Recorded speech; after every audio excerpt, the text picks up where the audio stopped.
Over the past 50 years, immigration into the United States has risen dramatically, resulting in a high concentration of foreign-born students in public schools.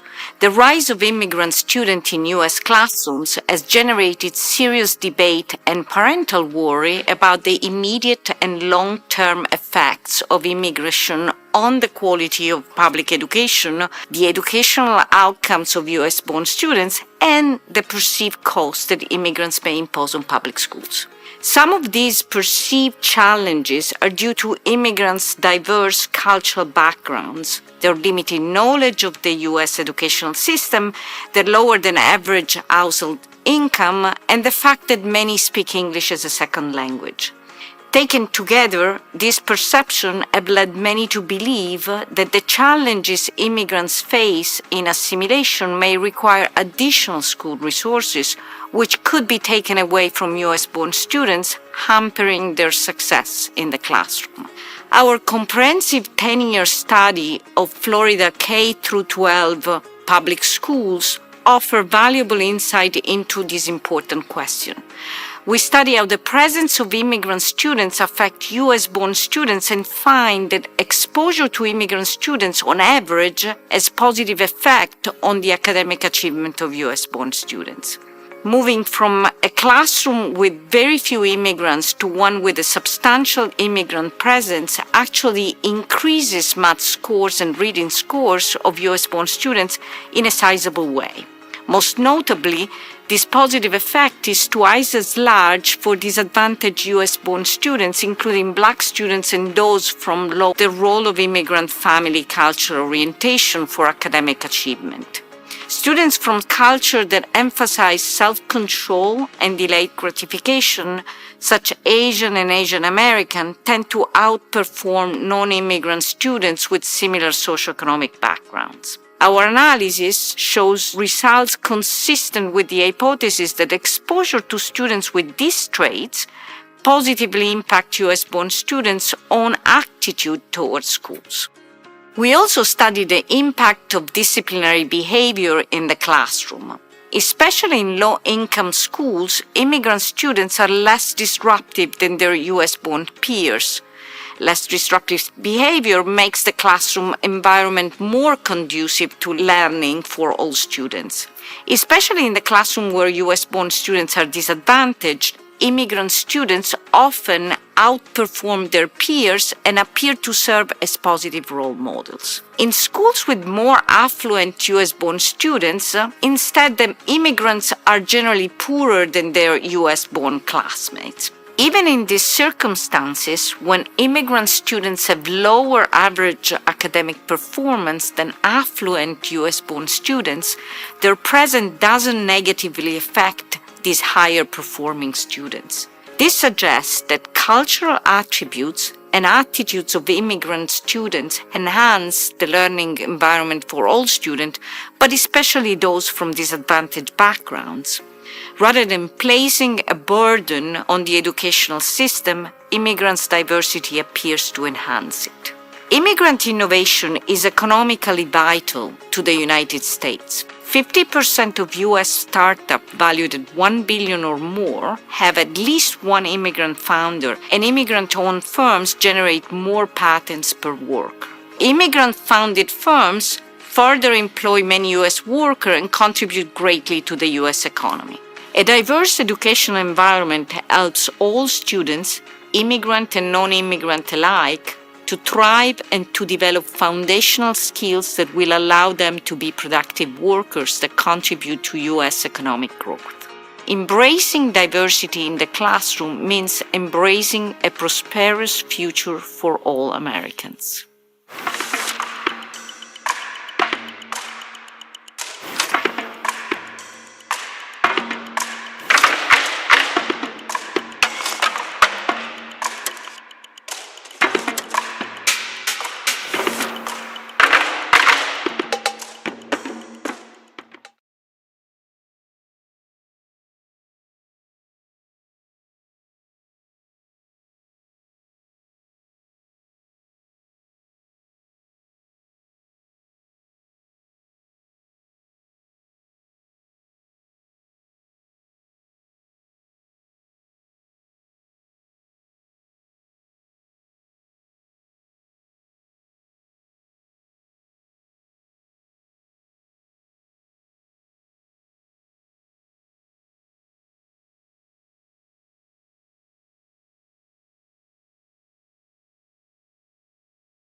US policymakers have been working hard to build a strategic relationship with India in order to develop a counterweight to the People's Republic of China.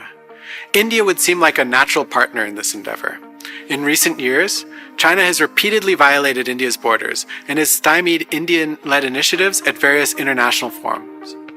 As the US engages in strategic competition with China, and as we seek to maintain a free and open Indo-Pacific, the logic is straightforward. The adversary of our adversary should be our friend. But the promise that India holds for advancing US interests is far greater than China alone. The reality is that whether China is in the picture or not, India has simply become too important to ignore. Today, India is home to 1 in 5 people in the world, making it the most populous country on Earth. It boasts the world's fastest growing economy, and its commitment to democracy has provided decades of political order for a diverse populace.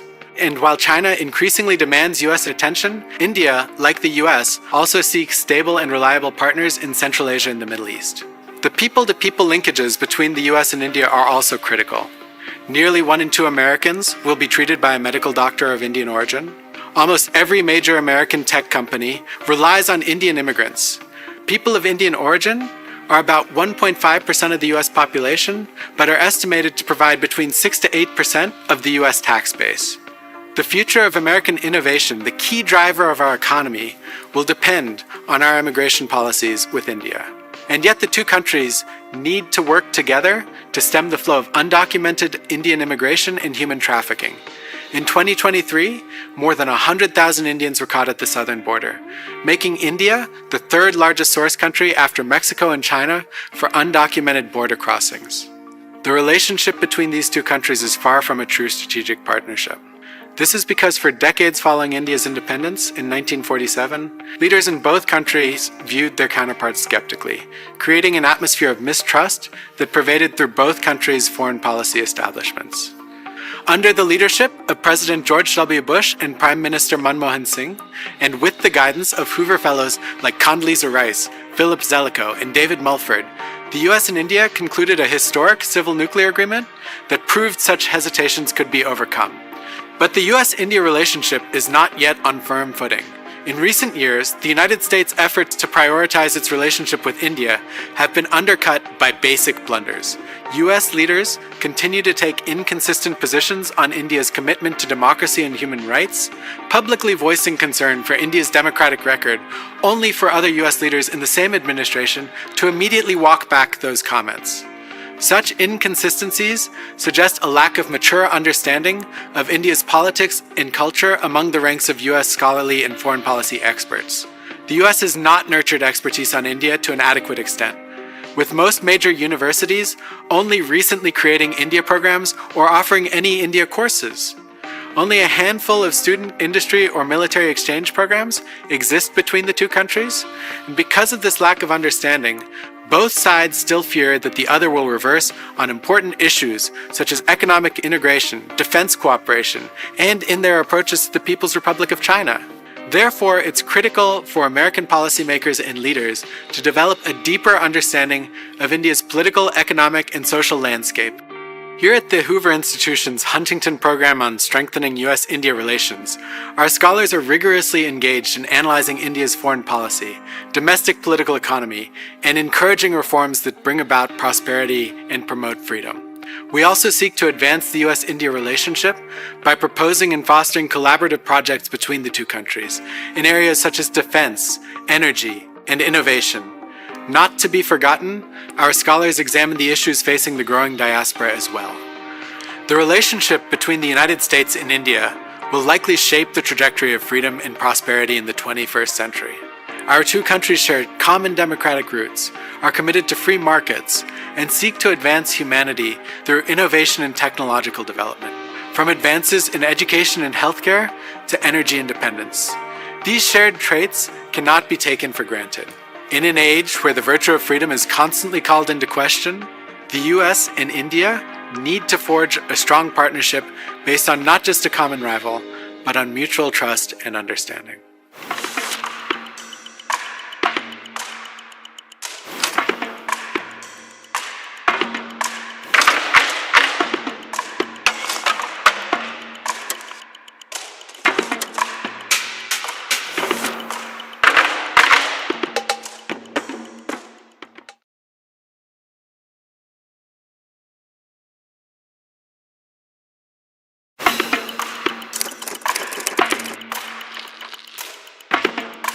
Today, policymakers look to roll back financial regulations, hoping to drive up entrepreneurship, boost economic growth, and increase wages. But without an end to repeated bailouts, the country's financial system risks a crisis on a scale that could ultimately dwarf that of 2008's Great Recession. For over 40 years, U.S. authorities have repeatedly bailed out failing banks and other financial institutions, creating an increasingly fragile system. During the 2008 financial crisis, banks, like Citibank and Bank of America, financial institutions like AIG and Goldman Sachs, and mortgage companies like Fannie Mae and Freddie Mac were deemed too big to fail. U.S. authorities stepped in to keep those entities from going under, with cash infusions or relief programs. These policies incentivize financial institutions to engage in excessively risky behaviors, knowing full well that the U.S. authorities will be there to rescue them if their gambles fail to pay off.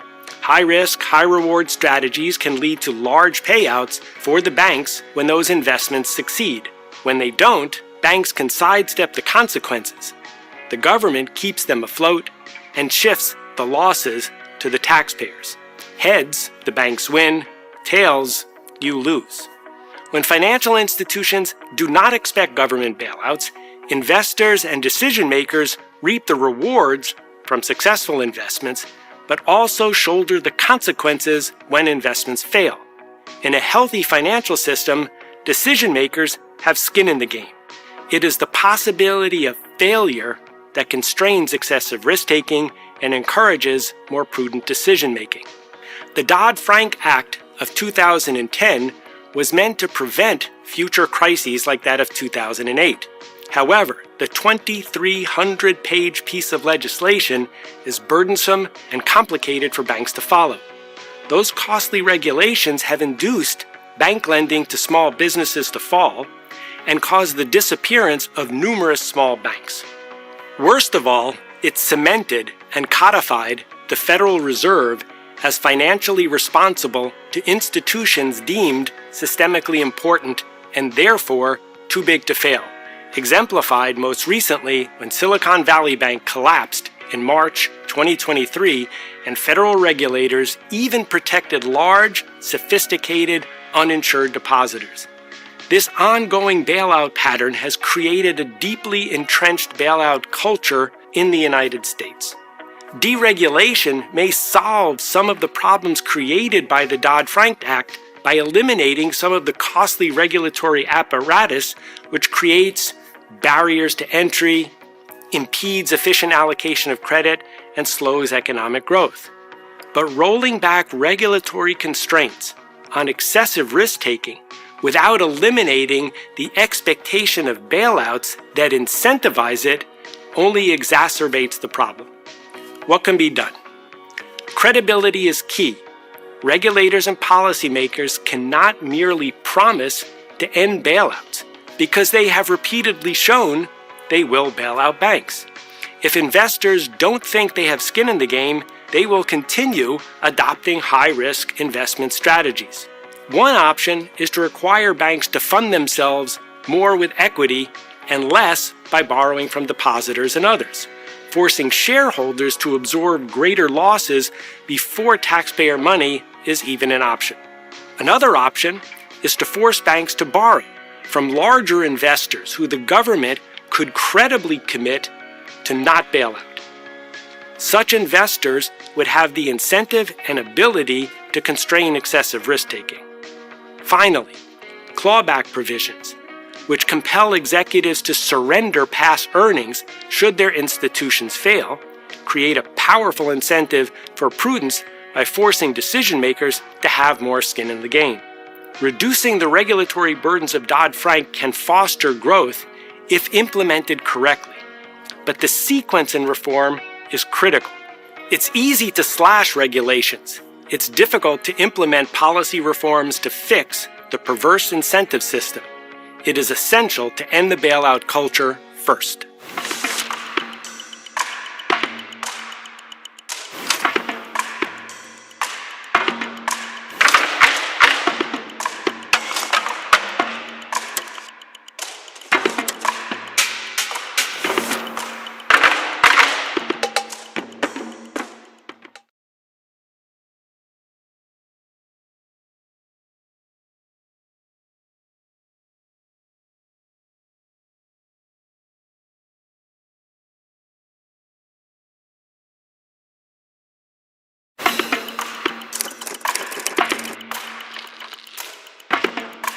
Thomas Jefferson famously noted that a well-informed citizenry is not only the best defense against tyranny, but is the heart of a dynamic democracy. American democracy today operates much like it did at our nation's founding. Citizens periodically vote directly for representatives who then make decisions at the state, local, or federal level on their behalf. But what if, as a voter, you don't consider yourself well enough informed? Today, your only choice is to vote anyway, to become more informed before you vote, or to abstain from voting altogether. But there's another option that might be worth exploring. Liquid democracy. Liquid democracy is a concept dating back to the 19th century, but it has gained traction in recent years as our lives have become more digital. In liquid democracy, voters retain the option to vote for themselves, but those who feel insufficiently informed can give their vote to someone else to cast on their behalf. It's a hybrid between representative democracy and direct democracy, and digital technology makes it feasible to build at scale for the first time. Today, a variety of organizations are actively experimenting with different ways to delegate decision-making power to others. Major investment firms like BlackRock, State Street, and Vanguard now allow shareholders to delegate their votes through voting choice programs. In blockchain, token-based systems allow people to vote digitally, to buy, sell, or lend voting power, and to delegate their votes to others. AI companies including Anthropic, Meta, and OpenAI are running public experiments to delegate decision-making power to randomly sampled citizen assemblies to provide guidance on what AI chatbots should and shouldn't say, or what they can and cannot do. The real-world applications for liquid democracy could have potential. In California, for example, ballot initiatives, which are chances for voters to make decisions together outside the legislative process, can be so numerous that it's difficult to be informed on each one. Many voters decline to vote on many of them, or vote somewhat randomly. Liquid democracy could allow voters to give their voting power to someone more informed, which might help to push through the best initiatives and vote down the bad ones. While the idea of delegating votes might sound attractive in the real world, especially if it might lead to a better informed and more civic-minded citizenry, theoretical research suggests there could be significant challenges too. To figure out whether liquid democracy works well and how it could work better, we need to test it out in a real-world, high-stakes setting and see what actually happens. Fortunately, blockchain startups are actively doing this, and we can learn from what they've experienced. One of the biggest concerns is preventing too much voting power from concentrating in a small number of people, so-called superdelegates.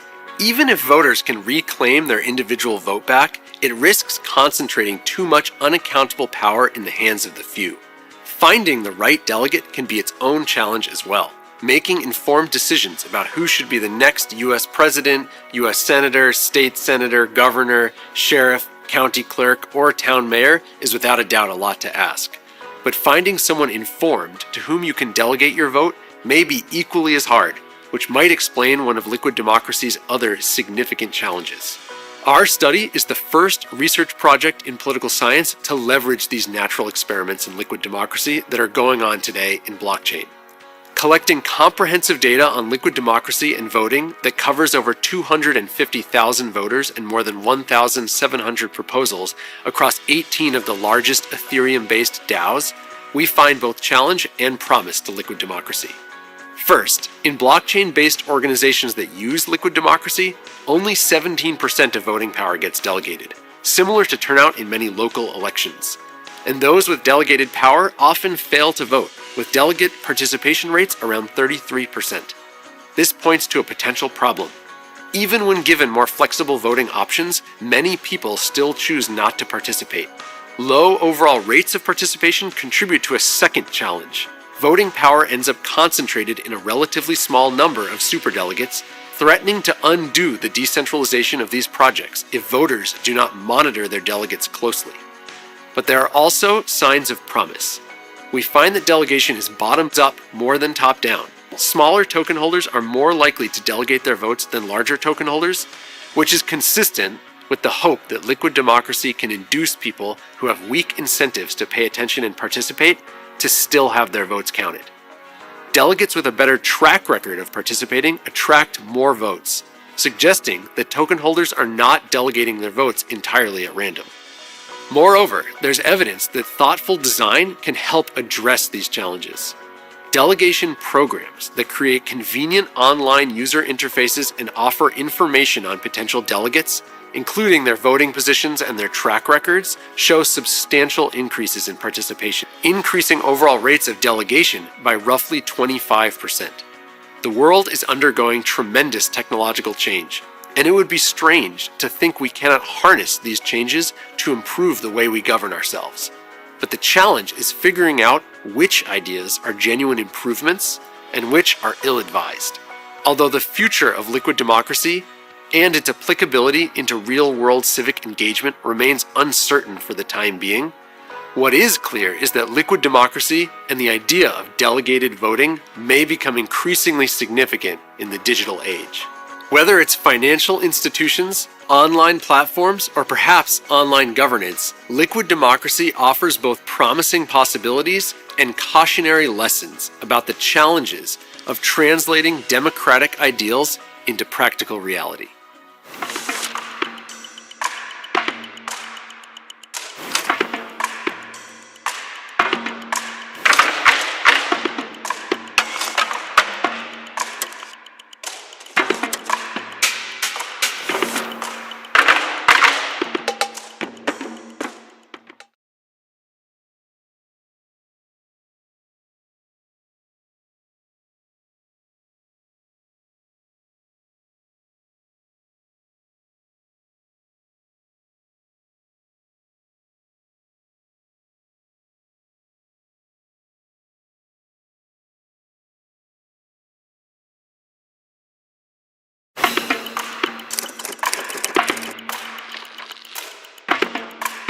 In the aftermath of World War II, the United States unsurprisingly emerged as the undisputed leader in scientific research and technological innovation.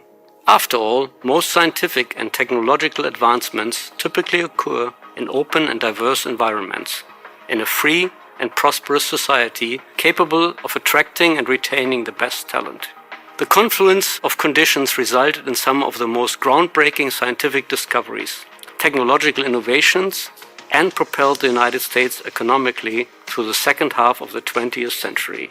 However, as America creeps closer to the mid-21st century, the landscape of global research and development has shifted. Some countries look to challenge and potentially surpass the United States economically, technologically, and militarily, with no regard on how to get there. The past 20 years has seen US competitors exploit America's openness through espionage and intellectual property theft, often forcing their citizens to be accomplices. Over the same time period, the number of Americans pursuing STEM field degrees has decreased, which means the United States continues to have to look abroad for an ever-increasing demand of scientists and engineers. But the United States is no longer the sole attractive destination for top-tier talent and must compete with other nations for the best and the brightest minds. In an era where technological superiority translates to economic prosperity, military capacity, and national security, the United States cannot afford to lose its place as the world's leader in research and development.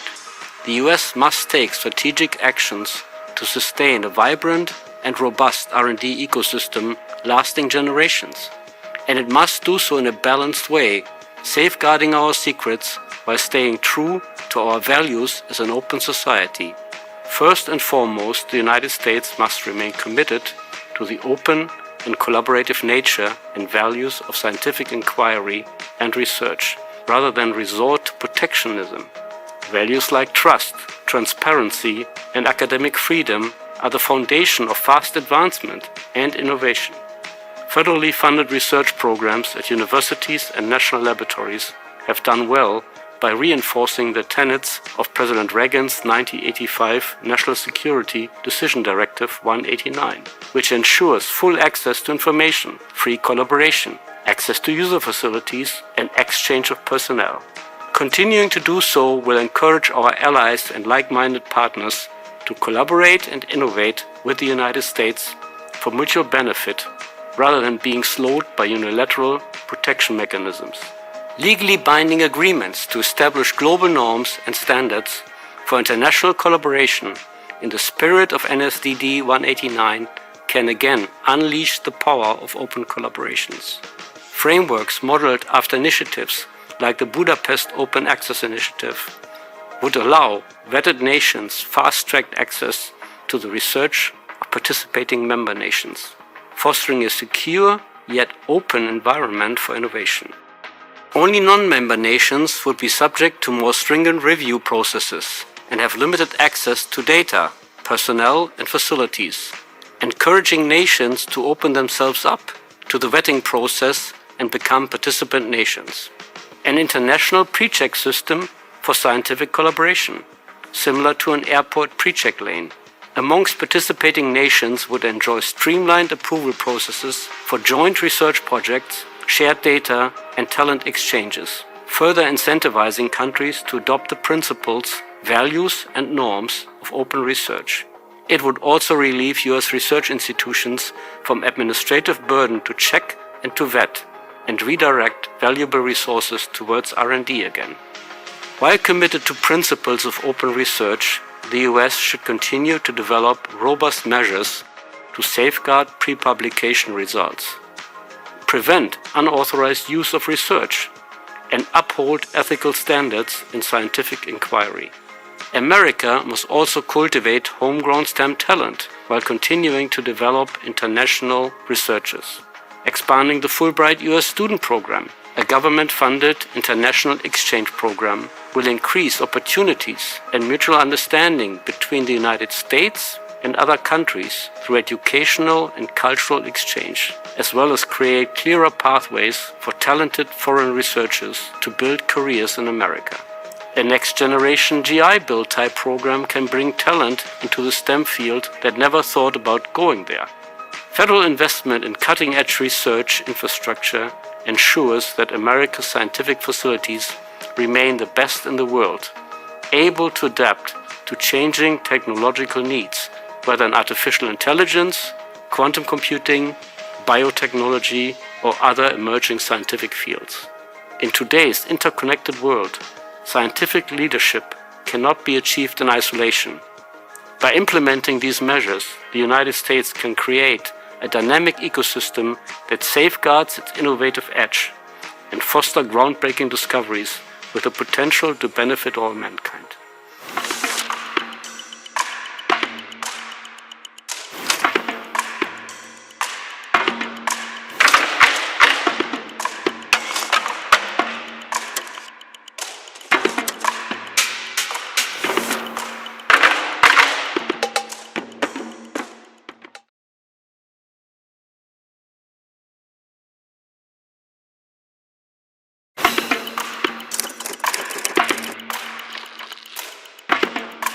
Despite many reasons to be optimistic about the future of our environment, a recent study reports that 75% of young adults find the future frightening due to climate concerns. 45% of that same group reported that climate anxiety negatively impacts their day-to-day lives. Where does this pervasive pessimism about our environment come from? In fact, the United States and other countries have made great strides when it comes to air pollution, water quality, biodiversity, and even climate mortality. Since the 1960s, sulfur dioxide emissions in the US dropped from 30 million tons to 2 million tons annually. The percentage of rivers considered too polluted to fish improved from 40% to 15%. Endangered species like bald eagles and gray wolves have made remarkable comebacks. Even the California condor has returned to the skies after nearly a century-long absence. And globally, climate-related deaths resulting from hurricanes, floods, and other disasters have declined over the past 100 years. So why the disconnect? Why do we see such widespread environmental pessimism in the face of measurable progress? The answer may lie in how environmental information is communicated. A troubling pattern has emerged over the past 30 years. Environmental science research papers consistently use more subjective language than non-environmental papers. This subjectivity manifests in three specific ways: through personal feelings or biased language, using words like alarming; through unclear metrics, using words like massive; and through normative policy prescriptions with phrases like urgent action is needed. My ongoing research suggests this tendency towards subjectivity is rewarded. Articles using more subjective language receive more citations than articles that don't. The boost from doubling subjective language is equivalent to the boost from doubling a researcher's experience. In other words, subjectivity appears to be worth as much as the scientist's experience in his or her field. This suggests that environmental science is operating within a system that rewards language linked to emotion, to advocacy, and to activism as much as it rewards experience conducting science. Such a system can erode public trust in science and ultimately can lead to misguided policies. In today's world, researchers often face pressure from journals, media, and even financial backers to emphasize punchy and dramatic narratives over objective analysis. Even the academic publish or perish model can encourage advocacy that might be subtle, imperceptible, or unintentional to the scientists using subjective language. A new technology may offer a way out. My research team is developing machine learning tools that detect and measure subjective language in scientific papers. These tools could help journal editors maintain higher standards of objectivity and allow for systematic auditing of scientific communication. Scientific objectivity is vital for effective policymaking, especially if we are to learn the best ways to promote a healthy environment. When science, the communication of it, becomes conflated with advocacy, the chance that well-meaning policymakers make decisions based on emotion instead of evidence increases. The stakes are high because environmental policies can cost trillions and have legacies spanning generations. Objective analysis helps us recognize and competently address problems like air pollution that pessimists of previous generations thought were intractable. We need similar clarity to rightly tackle new and emotionally charged environmental concerns in the 21st century. If we don't prioritize objectivity, we risk misallocation of resources by overemphasizing certain problems while overlooking others. We risk further eroding public trust in scientific institutions. That would make it harder to use discipline and prudence when prioritizing and addressing environmental challenges. We also risk a self-reinforcing cycle where pessimism drives alarmist communication, which in turn breeds more pessimism. The path forward requires a return to fundamental scientific principles. Science advances through the disciplined focus on proposing falsifiable claims that can be tested and potentially rejected, not through subjective statements that can never be proven or disproven.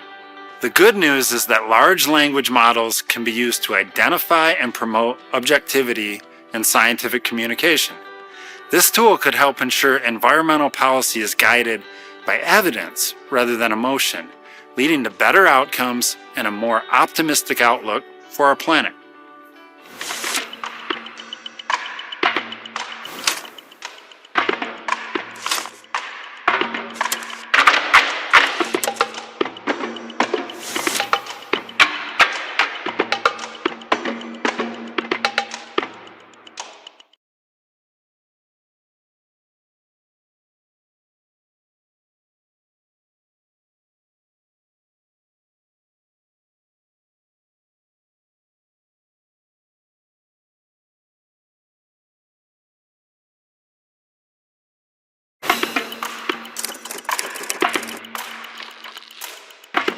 When Xi Jinping launched the Belt and Road Initiative in 2013, there were mixed reactions in the United States and throughout the West.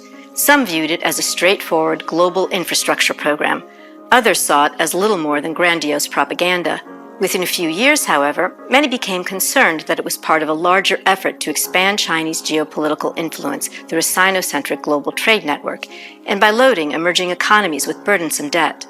Today, the Belt and Road Initiative has emerged as a founding pillar of China and Xi Jinping's long-term strategy to reshape the world order, one dominated by Chinese notions of state-determined political rights, economic development, and common security.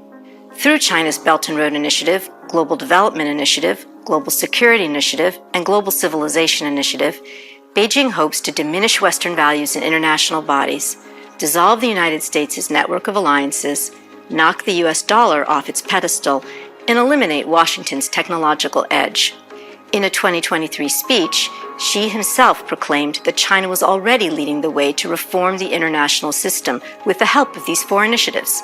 Despite such statements and China's initiatives, many American officials have dismissed the writing on the wall, especially after some of China's progress, including diplomatic efforts, have failed or backfired in recent years. U.S. leaders and policymakers cannot assume these setbacks are indicative of a permanent downward trend. Instead, America must recognize Beijing's initiatives and efforts are comprehensive in nature, well-resourced, global, and most importantly, strategically designed to support Xi's long-term vision. To succeed against this vision, the United States must offer its own vision for the international community, one that paints America, not China, as the agent for positive change. America must also learn from China's playbook to fully understand what the U.S. is up against diplomatically, economically, and even militarily. Diplomatically, China has been more engaged and more heavily invested on the global stage than the United States. China has more embassies and representative offices than any other country. Its diplomats speak frequently at conferences and publish streams of articles to promote their vision. All of this is further supported by its wide-reaching state media networks like CGTN. China relentlessly portrays itself as a welcome agent of anti-colonial and anti-imperial change, while painting the United States as the defender of an unpopular and imperial status quo.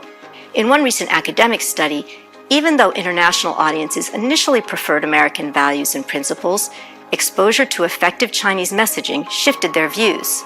Economically, although Belt and Road financing has dropped sharply since 2016, the initiative still encompasses over 100 countries, and China is on the cusp of leading the world's deployment of green technologies and digital infrastructure. Xi Jinping has also leveraged Russia's invasion of Ukraine as an opportunity to push de-dollarization of the global economy, hoping to advance the use of its own and others' currencies. China has also expanded its military reach, establishing its first military logistics base in Djibouti, with plans for an additional 10 bases and support facilities. In Africa, China brought over 100 senior military officials from nearly 50 African nations to its China-Africa Peace and Security Forum, agreeing to hold joint military exercises.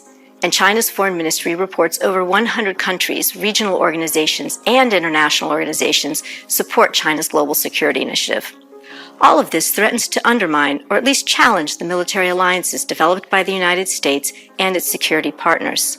The alternative vision that China offers resonates with many non-Western nations. Xi's enticing sales pitch capitalizes on other nations' strong desire for national sovereignty and a greater voice in global affairs. If successful, Beijing's efforts could fundamentally alter global governance and replace universal values with state-determined rights, transparent institutions with opaque ones, and rule of law with rule by decree.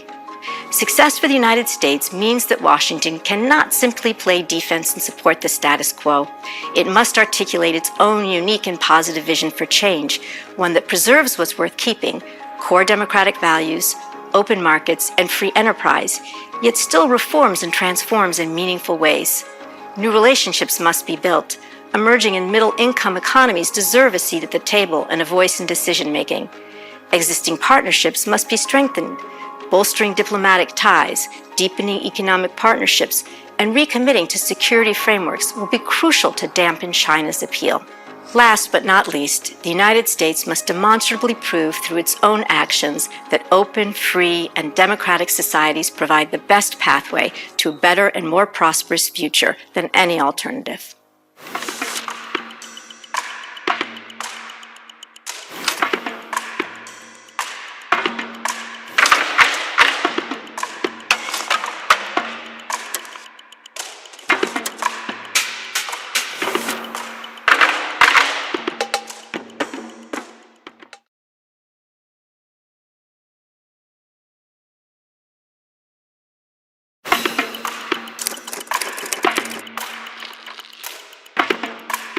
If there is one lesson America should learn from Russia's invasion of Ukraine, it's that deterrence would have been a lot cheaper than war.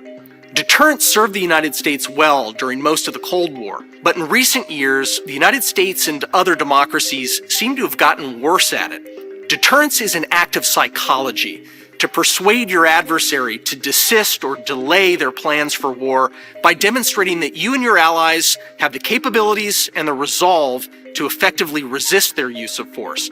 It's about persuading your adversary that war will be far more costly than they should like to bear. As China's paramount leader Xi Jinping intensifies his calls for unifying Taiwan with mainland China, even by force, it might be easy to dismiss those calls as idle threats that don't require more than cosmetic changes in our deterrence posture. After all, Chinese leaders have been making threats for decades. But unlike China's late leader Deng Xiaoping, who said China could wait 1,000 years for unification, Xi Jinping has said the issue can no longer be passed from one generation to another. He has called for the United States to break from decades of policy and publicly support Chinese unification. In a speech to the 19th Party Congress, Xi Jinping praised Mao Zedong's surprise attack on U.S. forces in Korea, signaling his readiness to go to war under what he seems to believe are similar circumstances. Most concerning of all, he has steadily intensified military activity around Taiwan over the past few years, launching missiles over the island and demonstrating the ability to impose a blockade. His Ministry of Defense recently said that Taiwan's leaders now have, quote, a sword hanging over their heads. The ministry further vowed that pressure will only increase like a ratchet, and that China's military actions, quote, will be pushed forward until the Taiwan issue is completely resolved. American leaders and policymakers can no longer afford to dismiss these sentiments as posturing. The United States must step up and do everything within its power to deter a potential Chinese invasion of Taiwan and thwart Xi's ambitions head on. Failure to do so would be devastating to American power, security, and prosperity. Taiwan is rated as the most democratic state in Asia and the 8th most fully democratic state in the world, ahead of the United States. If Beijing coercively annexed Taiwan, it would extinguish the hopes of millions of Chinese people for a more liberal form of government at home.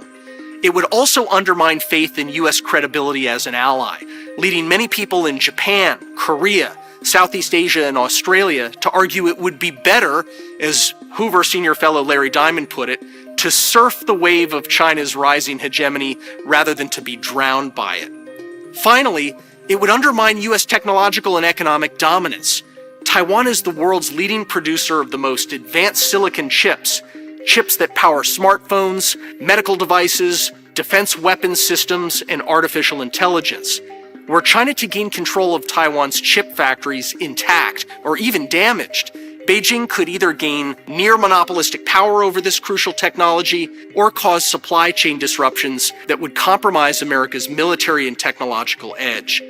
All of this, however, is avoidable so long as the United States, its allies, Japan and Australia, and Taiwan itself take appropriate action now. These nations must first make military deterrence their explicit and primary goal. Diplomacy and economic sanctions can help, but won't work in the absence of credible hard power and a stated resolve to use it. The U.S. should maintain investment in legacy systems, especially submarines and long-range bombers, even as it builds futuristic autonomous weapons. Adequate munitions stockpiles, anti-ship missiles, and loitering drones can threaten to turn the Taiwan Strait into a boiling moat, inhospitable to China's Navy. The U.S. must also work more tightly with its allies in Taiwan to conduct realistic training exercises to defeat an attempted blockade or invasion. Fortunately, we don't need to match China ship for ship or plane for plane. In amphibious warfare, geography heavily favors the defender. Moderately higher investments in asymmetric weapons can offset China's massive investments in ships and planes and ballistic missiles, making the cost of invasion unbearably high for Xi Jinping. Preventing war through strength is far less costly than fighting one through necessity. The United States must prepare for deterrence now or risk catastrophic conflict later. Taiwan's destiny, with its continental and regional global implications for democracy, national sovereignty, and prosperity, depend on it.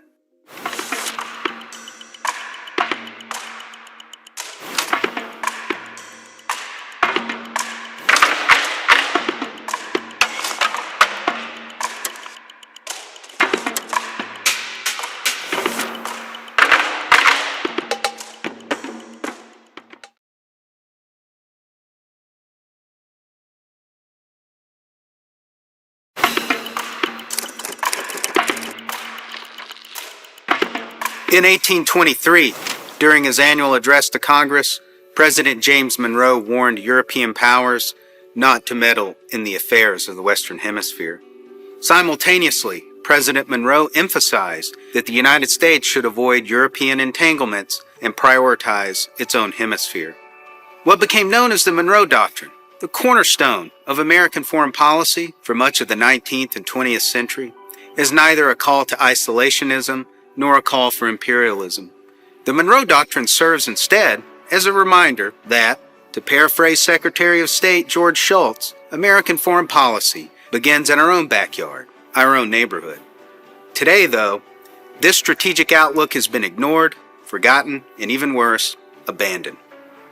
The United States finds itself locked in a new era of great power competition. We face no shortage of geopolitical challenges. Strategic rivals like China, Russia, North Korea, and Iran represent serious, coordinated threats to the United States, its allies, and global stability. Now, it's necessary for the United States to dedicate time and resources to addressing those threats throughout the world, but doing so at the expense of America's own neighbors and neighborhood is a grave mistake. If the United States is to successfully face its challenges and confront its rivals, it must rededicate itself to the strategic orientation of the Monroe Doctrine. America must put the Americas first. The United States must prioritize diplomatic relationships, military alliances, and economic partnerships with its neighbors in the Western Hemisphere. President Ronald Reagan understood the Western Hemisphere's strategic importance in his fight against the Soviet Union. To effectively wage the Cold War, Reagan forged strong relationships and partnerships in the region. He engaged in high-profile diplomacy by making trips to Mexico, Brazil, Colombia, Costa Rica, and Honduras, and he hosted key Latin American leaders at the White House.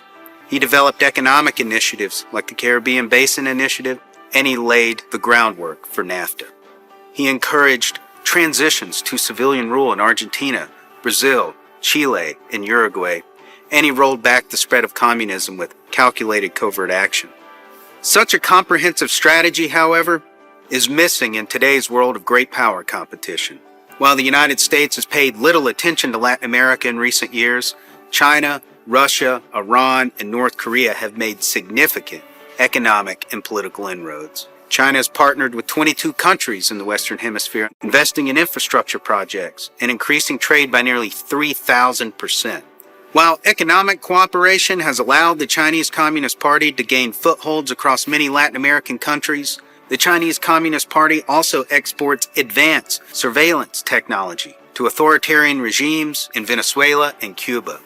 And the Chinese Communist Party now provides drug cartels with not only the chemicals and equipment needed to manufacture narcotics, but also the money laundering services to wash their profits. Russia, meanwhile, is strengthening its regional ties, particularly with Cuba, Nicaragua, and Venezuela. Moscow has also flexed its anti-American, anti-Western influence through its economic partnership with Brazil, a founding member of BRICS, which purchases Russian diesel fuel to fund Vladimir Putin's war in Ukraine, circumventing Western economic sanctions. Hezbollah, Iran's terrorist proxy, deals arms, launders money, among other illicit activities in South America, funneling millions to the Middle East to finance terrorism. North Korean dictator Kim Jong-un continues to foster relationships with Brazil and Cuba, and has recently permitted the opening of a brand new Nicaraguan embassy. Now, despite the despotic quartet's regional advancements, most Latin American countries still view the United States in a positive light. The National Intelligence Estimate for Latin America finds that the region would be most open to U.S. engagement on shared interests including education, economic investments, and renewable energy. Following Colombia's admission in 2017, Argentina's President Javier Milei has applied for global partner status with NATO, and in May 2024, Argentina and the United States held joint naval exercises for the first time in 14 years. The United States must advance these encouraging developments. America must dispense with non-binding status quo forums dedicated to pledges and declaration under President Joe Biden's America's Partnership for Economic Prosperity. Instead, America must seek binding and sustainable long-term economic cooperation that leads to regional integration, joint security measures that address 21st century challenges, and cultural exchanges that strengthen our hemispheric relations. In fact, we should engage in what George Shultz referred to as gardening. We should tend and cultivate diplomatic relations with our neighbors through constant, proactive engagement. The President should visit our neighbors more often and tend to the garden. The United States must actively engage its neighbors to ensure long-term prosperity and stability. Like Ronald Reagan, policymakers must again align national power with grand strategic purpose. And it starts in the neighborhood.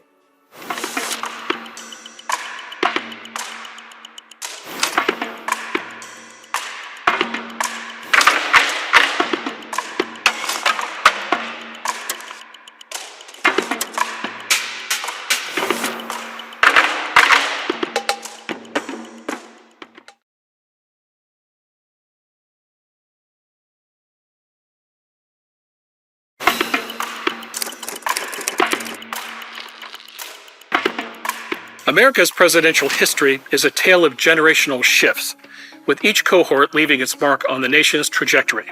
Our first two presidents, Washington and Adams, and a majority of the signers of the Declaration of Independence were all from the Liberty generation that guided the Republic through its arguably most vulnerable and formative years.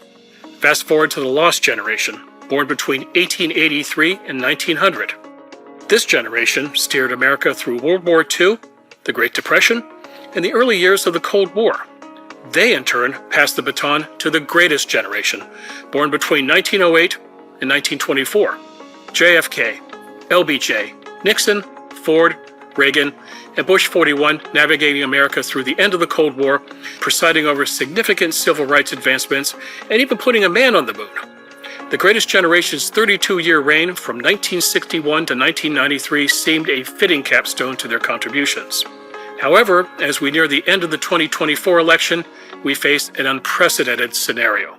Historically, generational leadership lasts around 30 years before the next generation comes of age and steps into the highest seat in government. But not so today. The baby boomers, born between 1946 and 1964, have almost exclusively occupied the Oval Office since 1993 and threatened to extend their hold on the presidency into a fourth decade. Since Bill Clinton's inauguration, the boomers' tenure has already surpassed previous generational cycles, and the 2024 election offers no respite. Both major candidates are boomers, ensuring this generation's grip on power will extend for at least another 4 years. The extended boomer dominance in the White House raises critical questions about generational accountability, as well as the present and future challenges facing our nation. For it's under the boomers' leadership that several concerning trends have emerged or worsened, putting America in a precarious position. First, and perhaps most concerning and consequential, is our mounting national debt. Neil Ferguson, a historian and Hoover Senior Fellow, has authored what he calls Ferguson's Law, that any great power which spends more on interest payments towards the national debt than it does on defense will not stay great for very long. The Habsburg monarchy, the Ottoman Empire, even the British Empire all suffered this fate. Under the boomers' reign, the national debt has ballooned from $4 trillion in 1993 to $35 trillion in 2024 and growing. Ferguson's Law will be put to the test this year as the Congressional Budget Office has stated that debt interest will be 3.1% of America's GDP and defense spending only 3.0%. Then there's entitlement reform. Longer life expectancy, higher health care costs, and lack of political will to reform entitlement programs have made Social Security, Medicare, and Medicaid unsustainable for future generations and looking at bankruptcy unless elected leaders stop playing political football. Lastly, the United States under the boomer generation has decidedly mixed foreign policy results. While there have been success stories, such as confronting the scourges of AIDS and malaria in Africa, failures in Somalia and Rwanda, the rise of ISIS, the seemingly forever wars in Afghanistan and Iraq, the inability to thwart Putin's ambitions, and escalating tensions with China all plague this generation's record. The question is, can the next boomer president break from these patterns and address these issues which their generation has either created or exacerbated? To tackle this dilemma, how about a boomer debate? Whether it's the two boomer candidates or candidates from newer generations in future elections, the long-term consequences of boomer policies are coming home to roost, and they must be debated openly and in the least partisan way before the damage is irreversible. Most importantly, the idea of generational accountability needs to take root in the American psyche. While we talk about age limits for politicians, we must also consider the consequences when one generation remains in power too long and may no longer represent the majority of the country, its people, their interests, their perspectives, or their values. It is imperative that Americans demand more from their boomer candidates to ensure that the extended boomer presidency becomes a period of reflection and correction, not delegation and procrastination. The next president, regardless of party, must commit to addressing the shortcomings of their generation's legacy in order to chart a course towards a more fiscally responsible, globally engaged, and enduring America. Okay, boomers?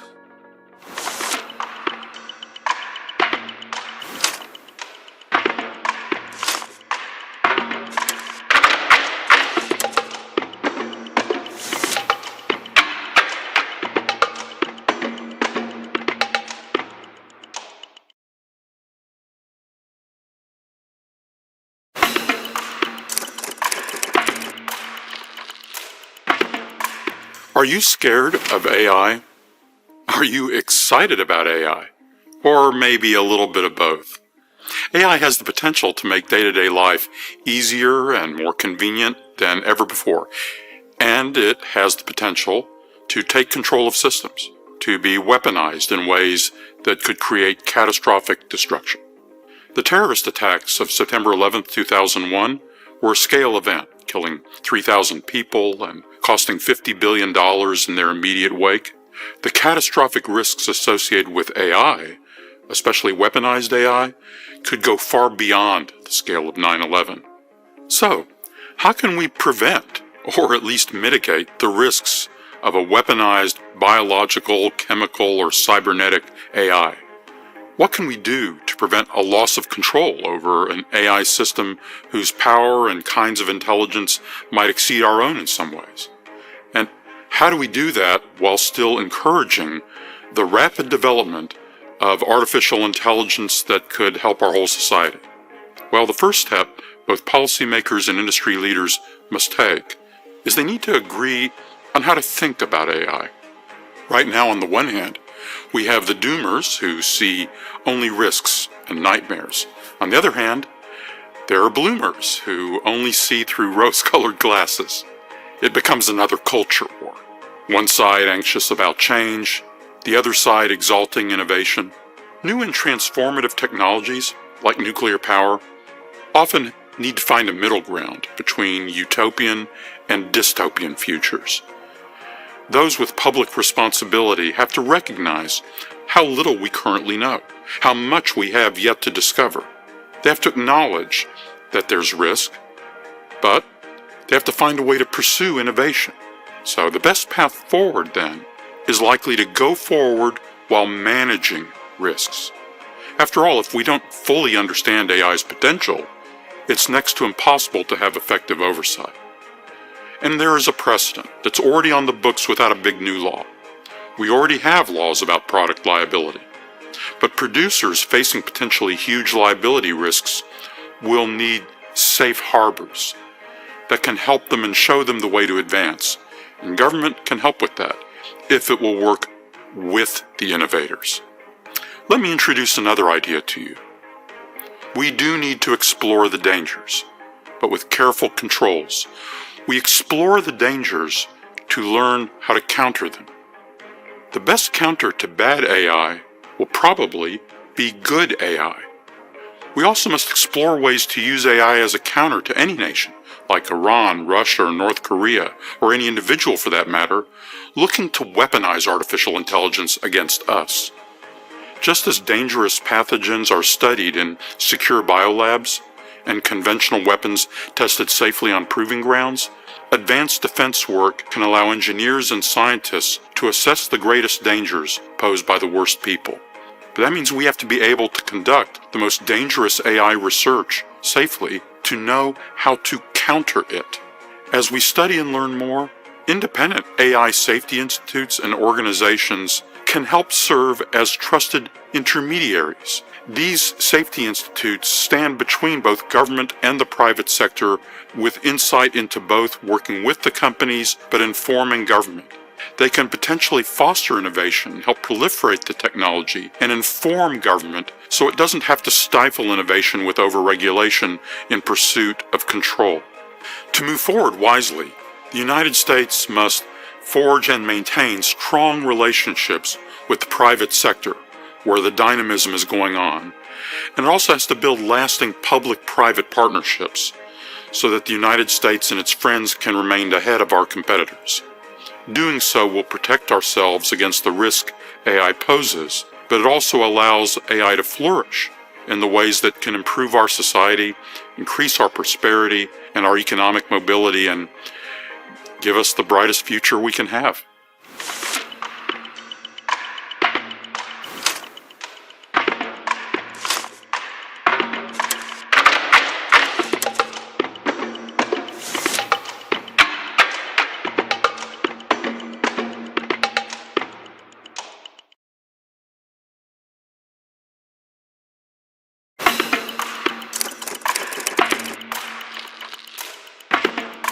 Public universities generally can't punish students based on what the students say. That's true even if the student's speech is deeply offensive to many. Public universities are branches of the government, and thus bound by the First Amendment.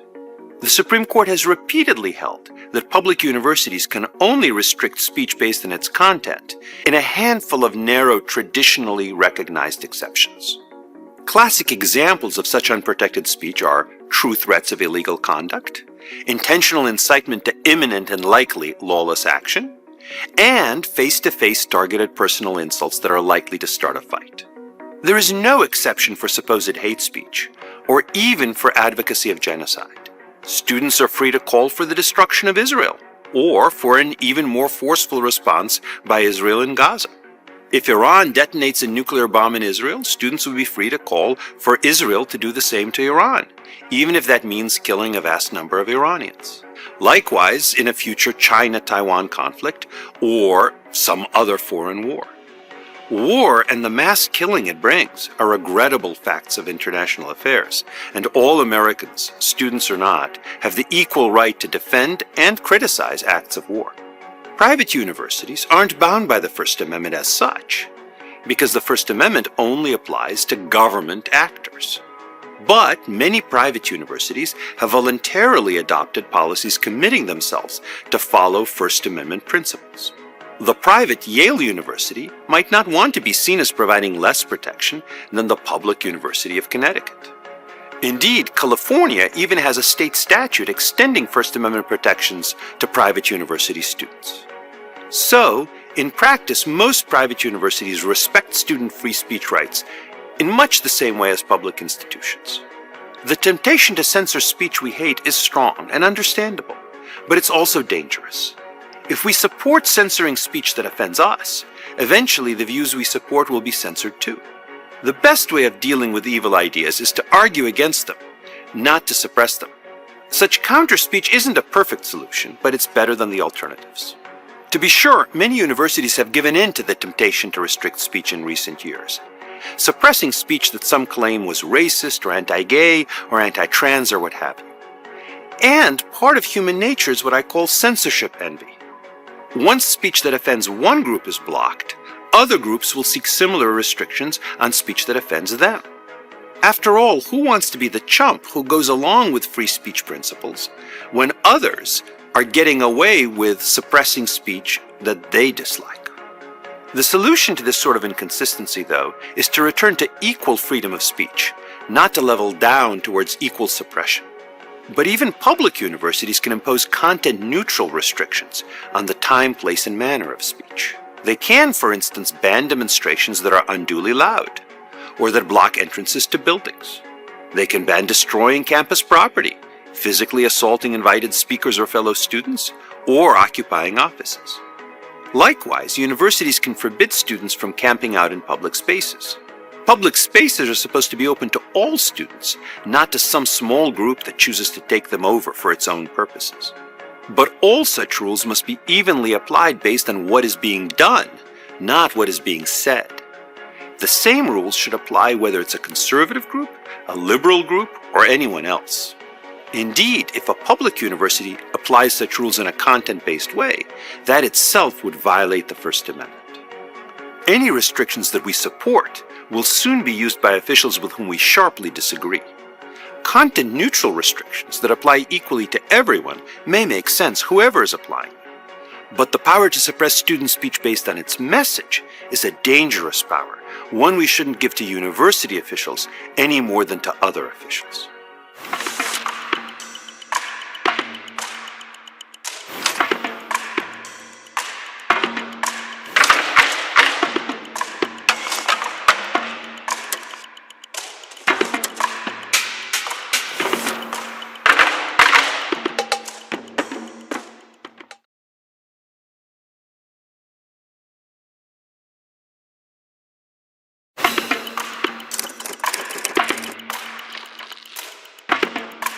American democracy is in crisis.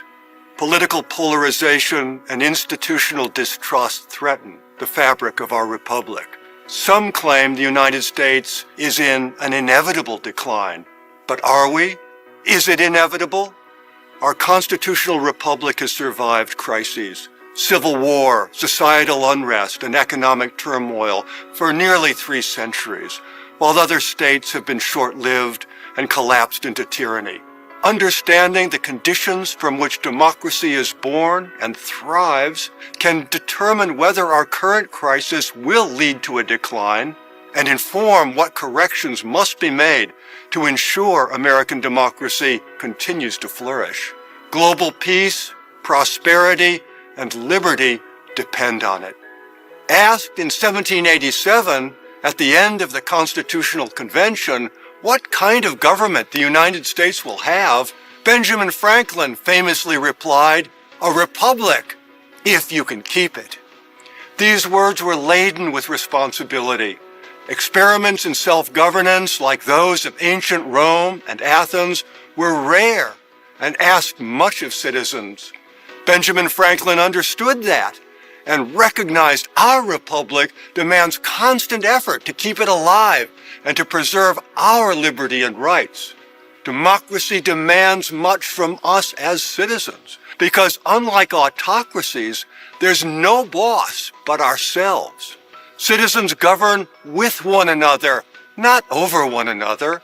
Consequently, this negotiation are, however, integral to democracy.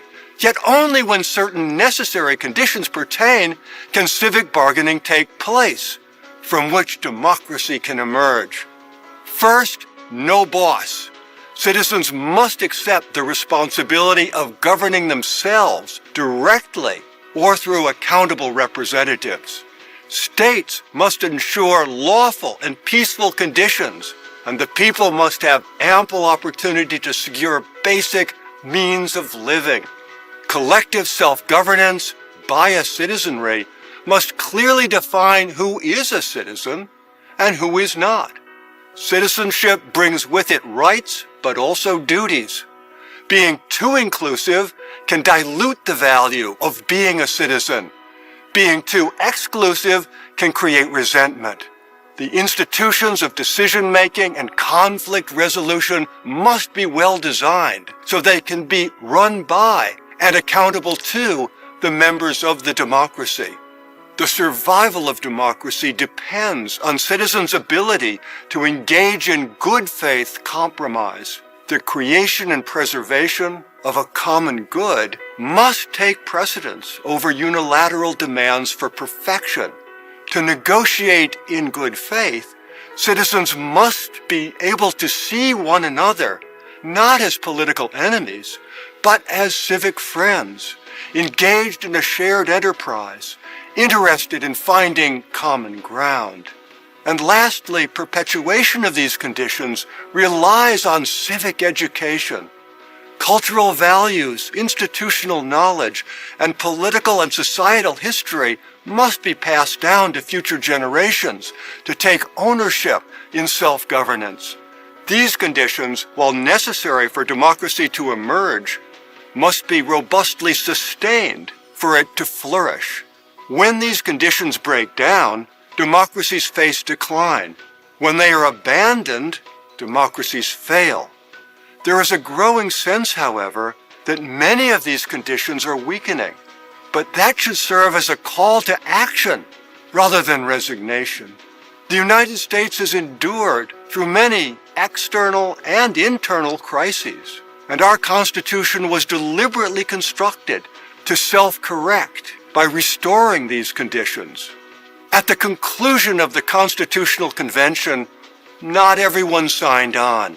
It was an imperfect document that did not answer every question or solve every issue. The institution of slavery, the most glaring among them. But Benjamin Franklin understood it was the best we could achieve at that moment, and a document that could evolve over time to address its imperfections. Quote, "I consent because I am not sure that this Constitution is not the best. The opinions I have had of its errors, I sacrifice to the public good." Franklin's message to the convention was one that emphasized sacrificing demands for perfection to achieve a common good, trusting that the Constitution was a framework for ongoing civic bargaining, and that issues like slavery, although unsettled, would eventually be resolved. The United States faces no shortage of challenges, but decline is only inevitable if we choose it. American democracy can still flourish through individual civic action, a recommitment to civic education, and the willingness to bargain with our fellow citizens so that we may continue to drive cultural, political, and legal change and enable peaceful transfers of power. The United States, with all its imperfections, has brought more liberty and prosperity to more people than the founders could have imagined.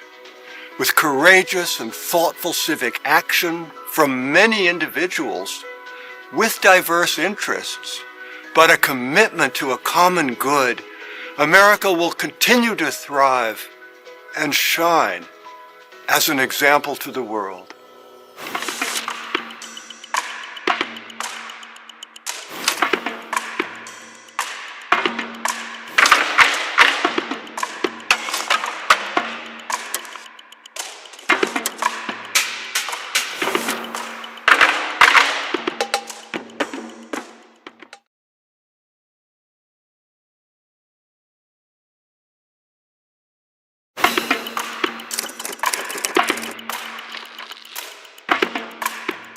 In the aftermath of the fall of the Soviet Union in 1991, freedom and democracy were on the rise, and communism was largely discredited.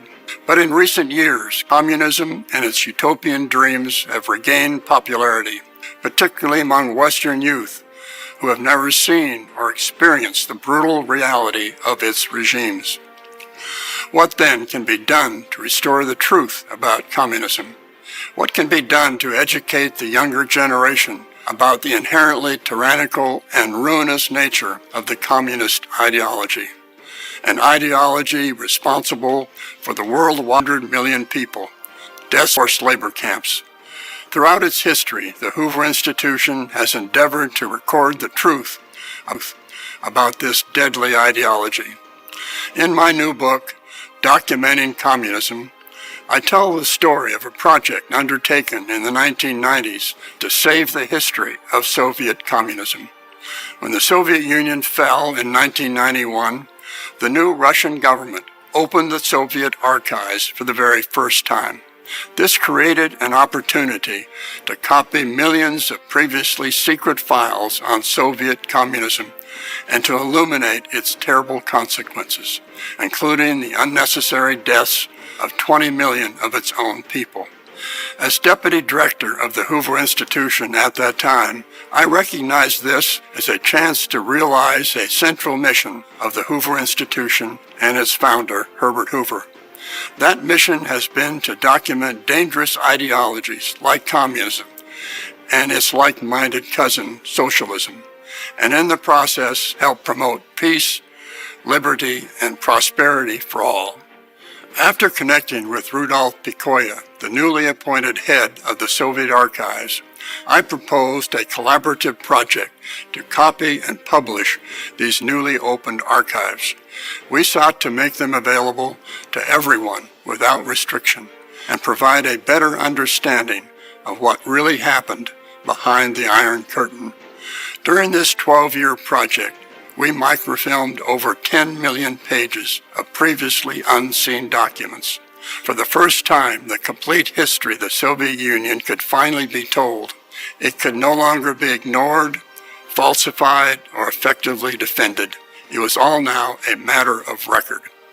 The political workings of the Communist Party, the ruthless actions of the NKVD, Stalin's state police, the operations of the Gulag, the system of forced labor camps, and countless Soviet crimes, including the Katyn Forest massacre of Polish officers during World War II, the downing of Korean Airlines Flight 007, and the cover-up of the Chernobyl nuclear disaster.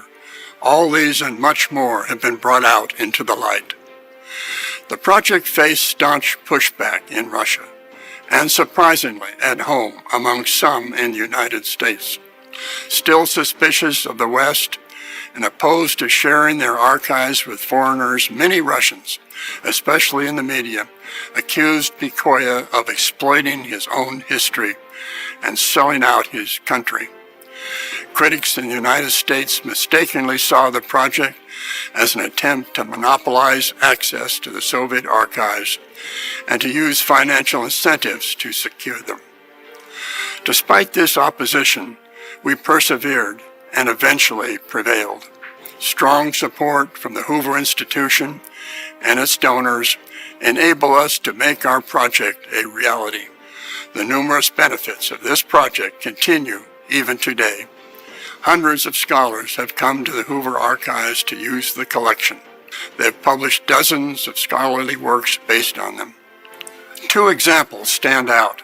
The Pulitzer Prize-winning book, Gulag, by Anne Applebaum, chronicles the history of the forced labor camps, what she has called the quintessential expression of the Soviet system.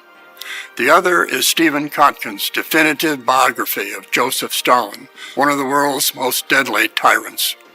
In addition to this scholarship, the project set an example of cooperation between once hostile nations. Despite cultural differences and logistical challenges spanning 3 continents, the desire to seek and deliver truth, however uncomfortable, successfully united both sides. The work undertaken by the Hoover Institution is as valuable as ever. Communism and its utopian promises continue to attract those who have never experienced its brutality, especially our youth. For those willing to learn, this collection of Soviet archives exposes communism for what it really is, a system that delivers only the opposite of what it promises. We at Hoover hope my book will be a source of inspiration to those who stand against threats to liberty and who support Hoover's continuing efforts to document and expose them for all to see.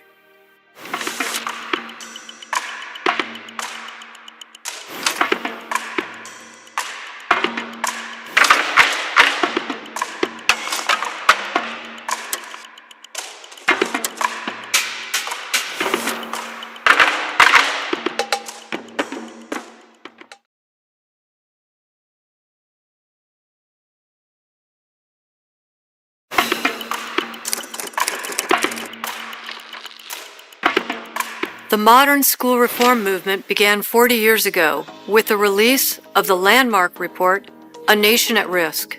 This urgent call to action described a crisis in American education and made recommendations to improve student achievement. In the decades since, federal, state, and local leaders have pursued countless reforms aimed at boosting outcomes. But what actually worked? And what lessons can guide education policy today? The Hoover Education Success Initiative brought together 12 exceptional scholars to analyze the reform record of the last 40 years in our own report, which was called A Nation at Risk Plus 40. The goal was to document attempted changes in areas like standards, assessment, governance, and more, and then analyze the available evidence on each reform's impact. Taken together, the series gives an unprecedented view of reform efforts over time, revealing both bright spots and blind spots. The sheer volume of reforms pursued is striking. Billions of dollars were invested to adjust parts small and large across a mostly unchanged system. About half focused their improving efforts on inputs, like teacher quality or learning materials. These had limited effect unless implemented deeply and over time. Process reforms like accountability policies were harder to assess, but they showed promise when sustained and coherent. Output reforms directly targeting metrics like test scores did boost student learning initially. Graduation rates rose and achievement gaps narrowed, but many gains have reversed in recent years. Finally, outcome reforms set external quality bars for credentials and for student readiness. Though aspirations have grown, judging real progress requires applying uncompromising standards. A staggering array of treatments, interventions, redesigns, and innovations that our authors identified makes it a challenge to rationalize our collective experience into any semblance of order. Despite the cacophony, the catalog of activity amassed by our authors supports a few observations about our 40-year effort to reform that hold potential for illuminating future directions for elementary and secondary education in our country. First, most reforms were rushed out broadly without considering local fit or interactions with any other changes already underway. Second, the sheer volume of incremental, incoherent additions led to reform fatigue without meaningful improvement. Third, impatience for instant success ignored realistic timelines. Fourth, the system's resilience suggests reform attempts actually strengthened the status quo structures over time. And fifth, stagnant outcomes show a tolerance across the country for lackluster results.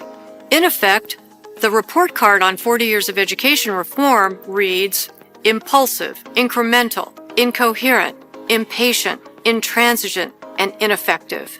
This does not mean nothing worked.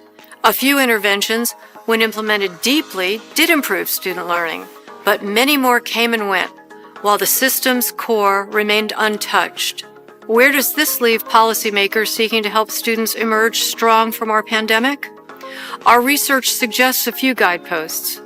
Ground education reforms in local context rather than imposing one-size-fits-all solutions. Commit to depth of implementation over breadth, and stay the course over years, not months. Align components into coherent strategies, engage synergies, not isolated efforts. Anchor designs in realistic timeframes and sustain support for the long haul. Study implementation and refine as needed. And uncompromisingly assess impact to ensure reforms deliver their intended benefits to students. American education faces no shortage of challenges.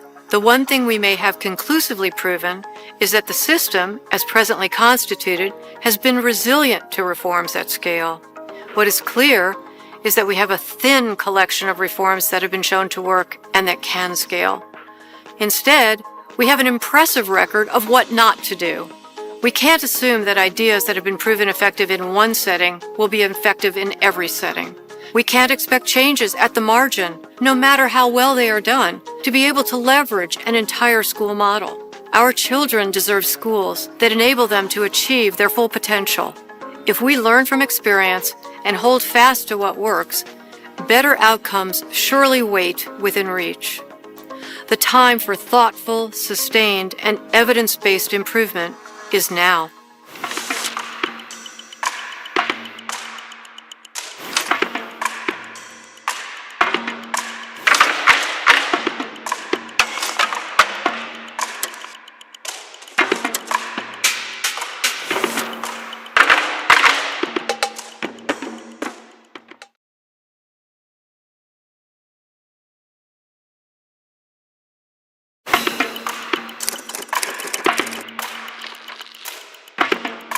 Remote work has exploded since the pandemic struck. Most employees like working from home at least some of the time. But this big shift in how we work and live is highly uneven across jobs and people. Frontline staff who earn modest paychecks rarely get to enjoy the benefits of working from home.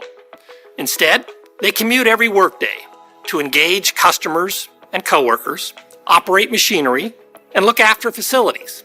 In contrast, highly paid professionals and managers often work from home 2 or 3 days a week, saving time, money, and aggravation, and enjoying more personal autonomy and more time with family. That's the new work from home divide. In order to better track and understand this development, my co-authors and I built a large language model to read and classify job ads.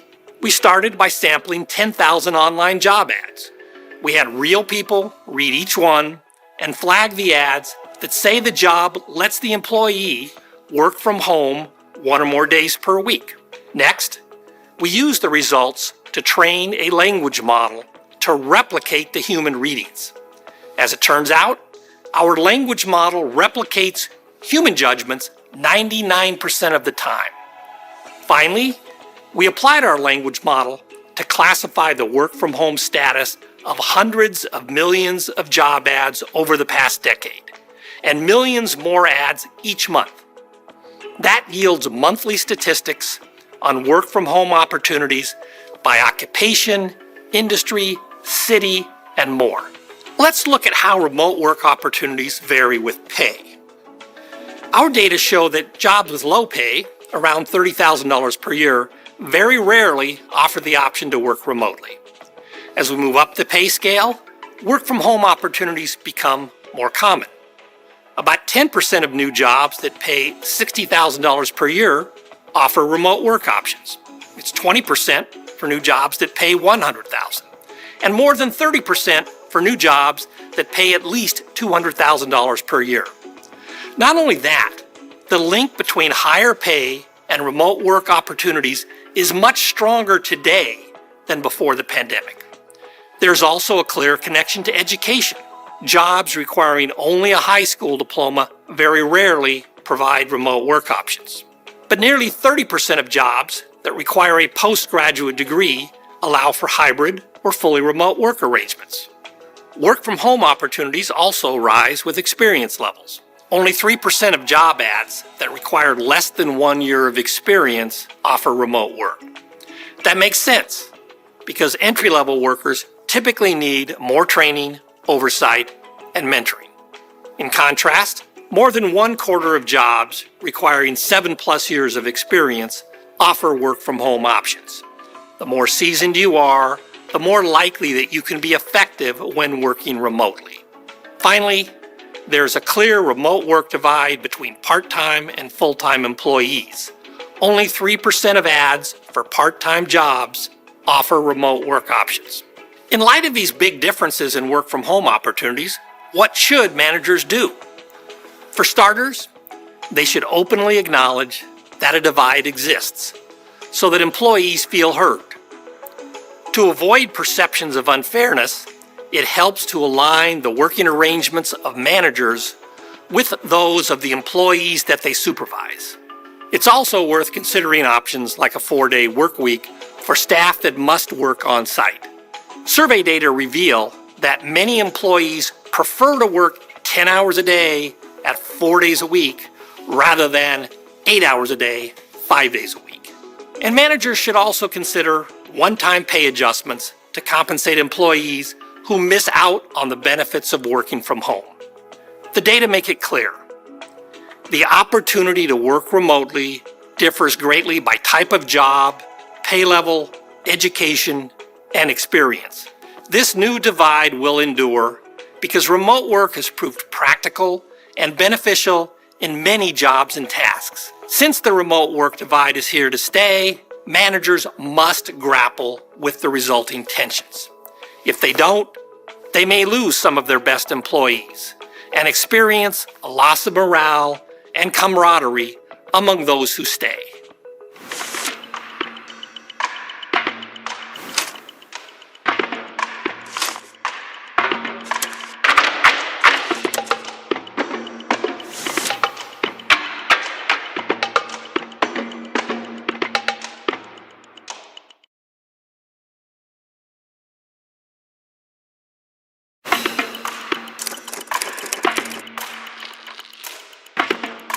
Election laws, from voter identification and felon disenfranchisement to automatic registration and no-excuse mail voting, are depicted by partisans in the media as having massive consequences on who votes and ultimately who wins elections.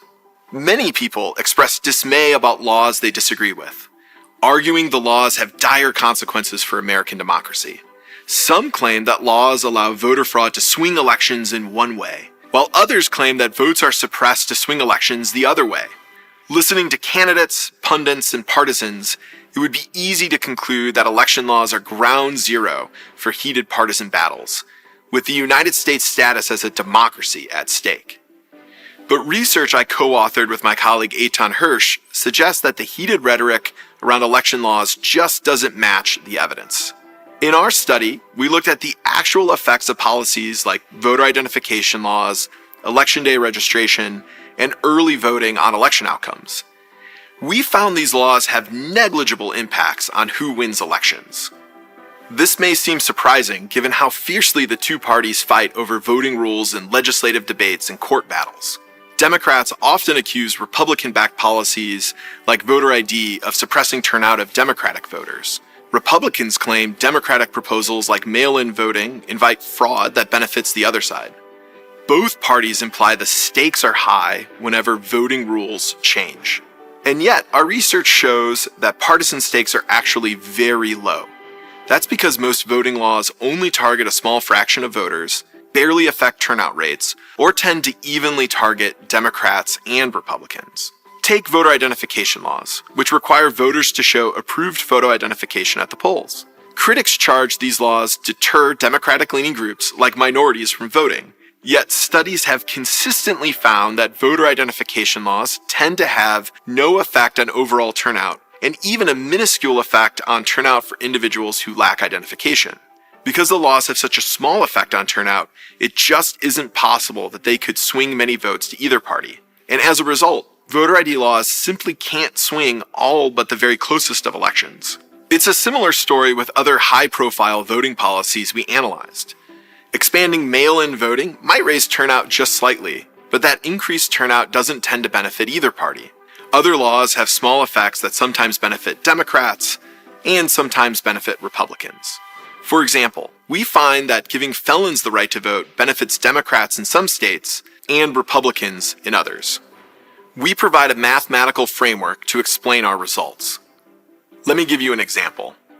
In a state with an electorate split 51-49 Democrats to Republicans, let's suppose a new law is implemented that imposes additional requirements to vote. Let's also suppose that these new requirements only affect 4% of the electorate, and among this group, turnout drops 3 percentage points. And finally, let's suppose that those who are deterred from voting are disproportionately Democratic voters. So 60% of those deterred from voting are Democrats, while 40% are Republicans. What would happen to the outcome of the elections after implementing this law? Well, the policy would cause a 0.12 percentage point decline in overall turnout. That's barely an eighth of a percentage point. And the vote for the Democratic candidate would fall by 0.011 percentage points. In other words, if the state had 1 million eligible voters, the policy would deter 720 Democratic voters and 480 Republican voters, netting the Republicans a 240 vote shift. In reality, few voting laws even come close to depressing turnout among those targeted by even 1 percentage point, let alone 3 percentage points. And those laws rarely target just one party's base so precisely.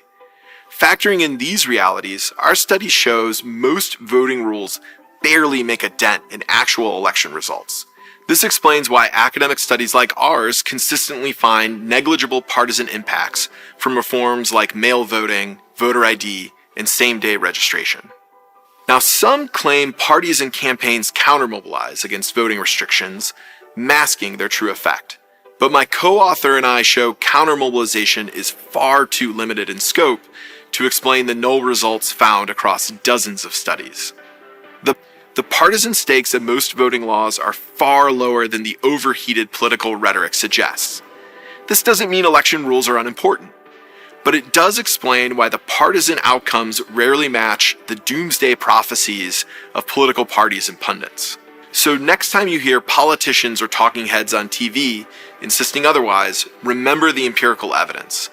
Voting laws can raise valid concerns about equality, ethics, and implementation, but their partisan impacts are marginal. The data are clear, even when the rhetoric isn't.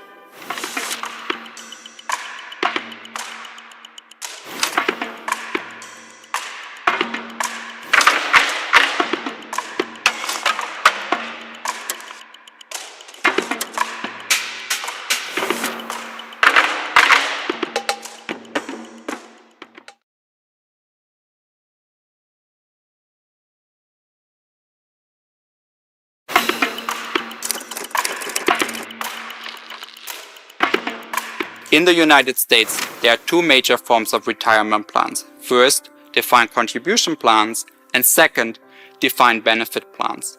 Most employees at private companies save for their retirement into a defined contribution plan, like a 401k plan, while the majority of state and local government employees, like teachers or policemen, have a defined benefit pension plan. For the latter, city and state governments guarantee the promised pension payment. Historically, insufficient contribution and a volatile stock market created a large shortfall between the promised pension benefit and what those governments had saved for it.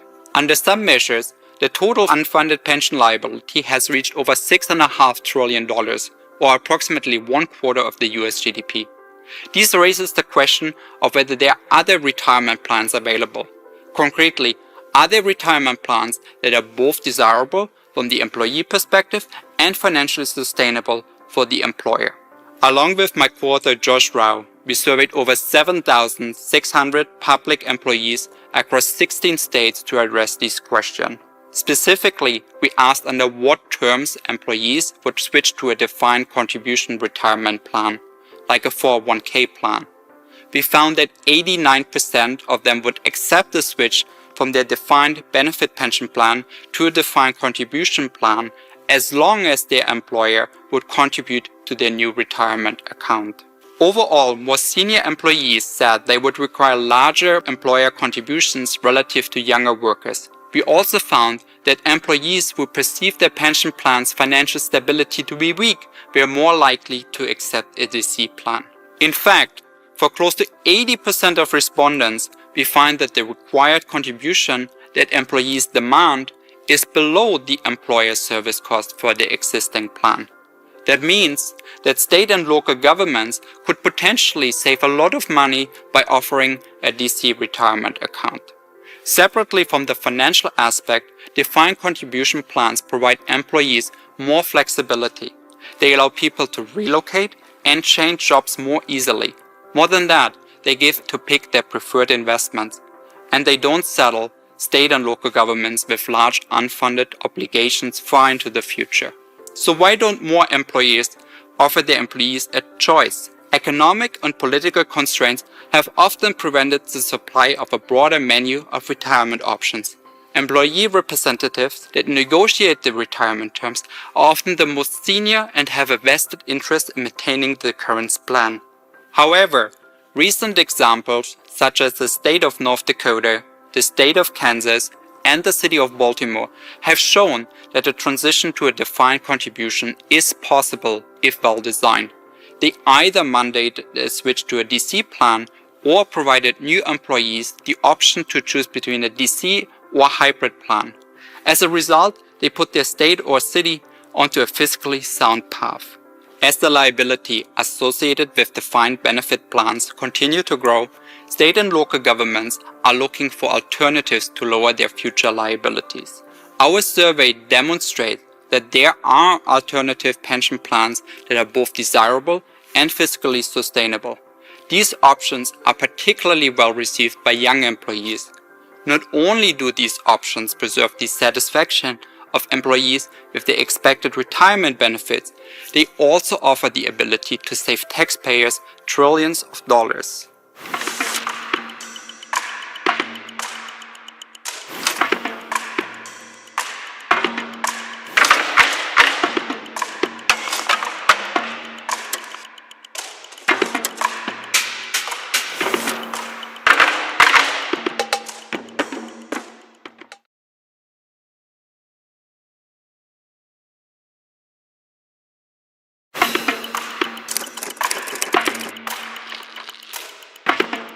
If we want to protect all we hold dear at home and ensure America continues to be a force for good around the world, we must maintain a strong and unrivaled national defense. But achieving that in this century requires pivoting from how it was done last century. How we develop the technologies required to field a dominant military and how we enlist the support of our nation's most capable young people has drastically changed. In the Cold War, for example, the U.S. competed with the Soviet Union by building incrementally better large-scale defense platforms like aircraft carriers, fighter jets, and submarines. Leading defense platforms were largely developed in government labs or by major defense primes. Our best and brightest engineers coming out of Stanford or MIT went to work for government-affiliated labs and large defense companies to develop those platforms. It is a new world today. Many of the critical defense-relevant technologies like cyber, AI, additive manufacturing, and satellite imagery originate in the commercial sector. Critical advances in these technologies are not made by government directives, but by consumer demand. And our best and brightest engineers and programmers are incentivized to work for more lucrative options in startups or large companies like Google and Meta, not the DoD or other government agencies. In response to these new realities, we developed the Hacking for Defense program at Stanford in 2016, and more recently established the Gordian Knot Center for National Security Innovation. Our goals were twofold. First, to identify, adopt, and deploy solutions to critical defense challenges at speed and scale, and second, to create greater opportunities for students to get involved and perform meaningful public service, short of joining the military or other government agencies.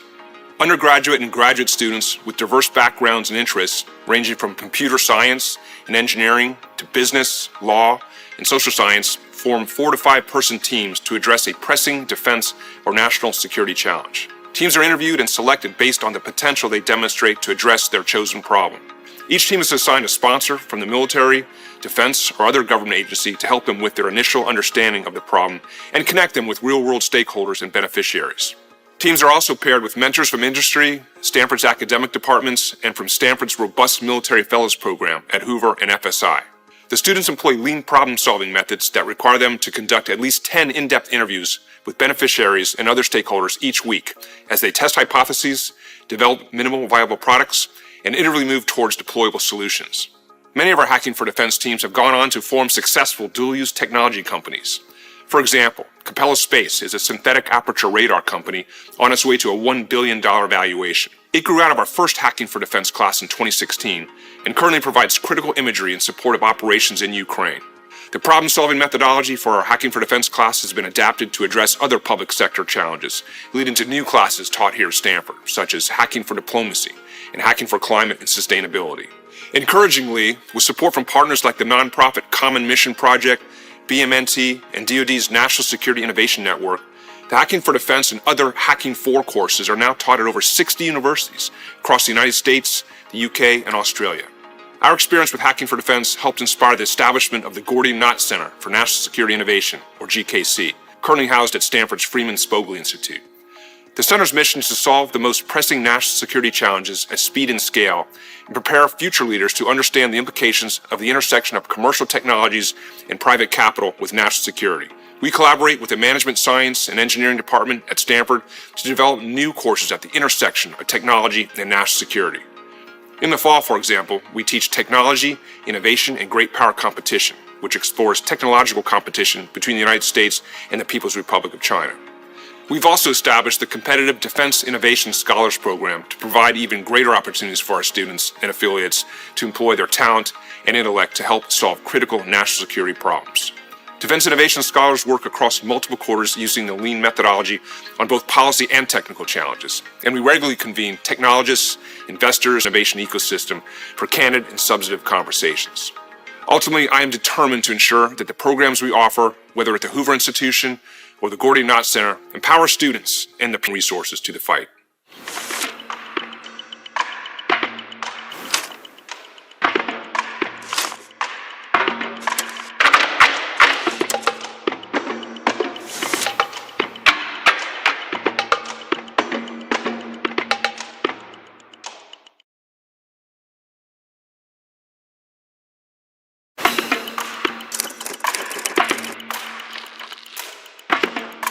The world is witnessing China's dramatic military buildup, and what's harder to see is how China is entering our minds and influencing our behaviors.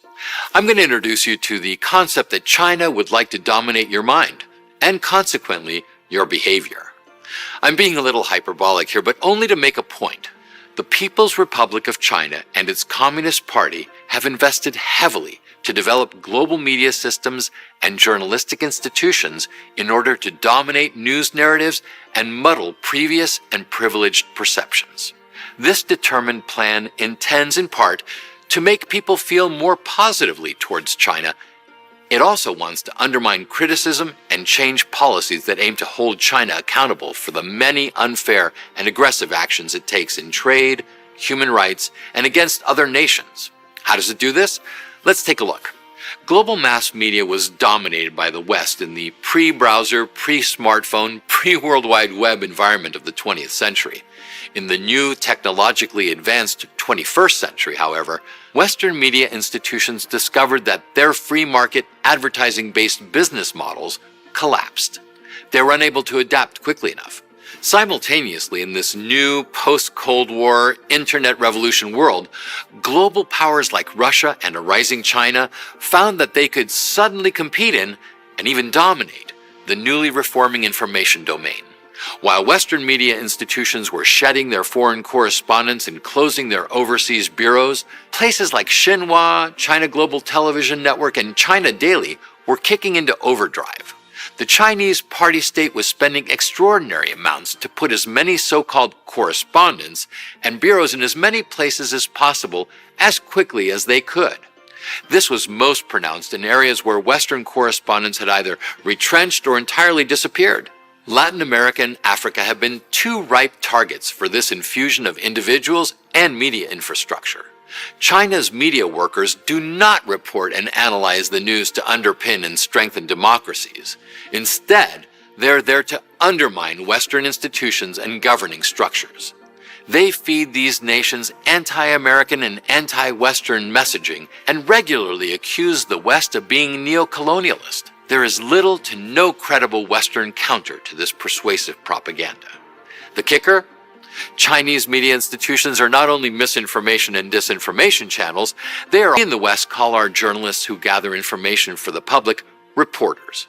My book, Spin Wars and Spy Games, made clear that both China and Russia use their reporters as information-gathering operatives to function as both witting and unwitting spies.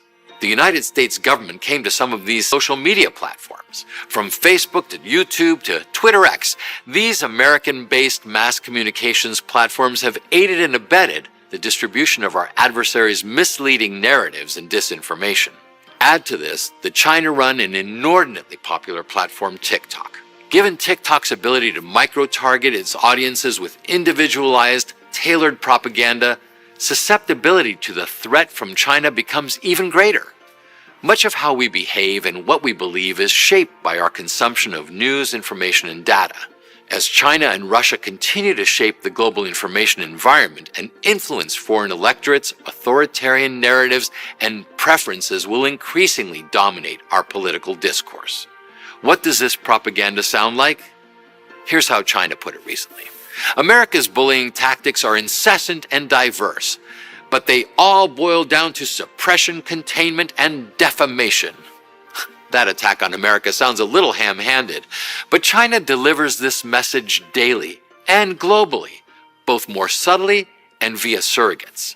The ongoing challenge to democratic open societies will be to continue providing a healthy, trustworthy, and unpolluted information environment. As a result, the battle for our hearts and minds is far from over, and we're slowly fighting back. Social media platforms have started to confront disinformation campaigns by clearly labeling Russian and Chinese media organizations as state-funded. Further, there are multiple academic, nonprofit, and government efforts to shore up local news organizations in the United States to provide citizens with credible and trusted information.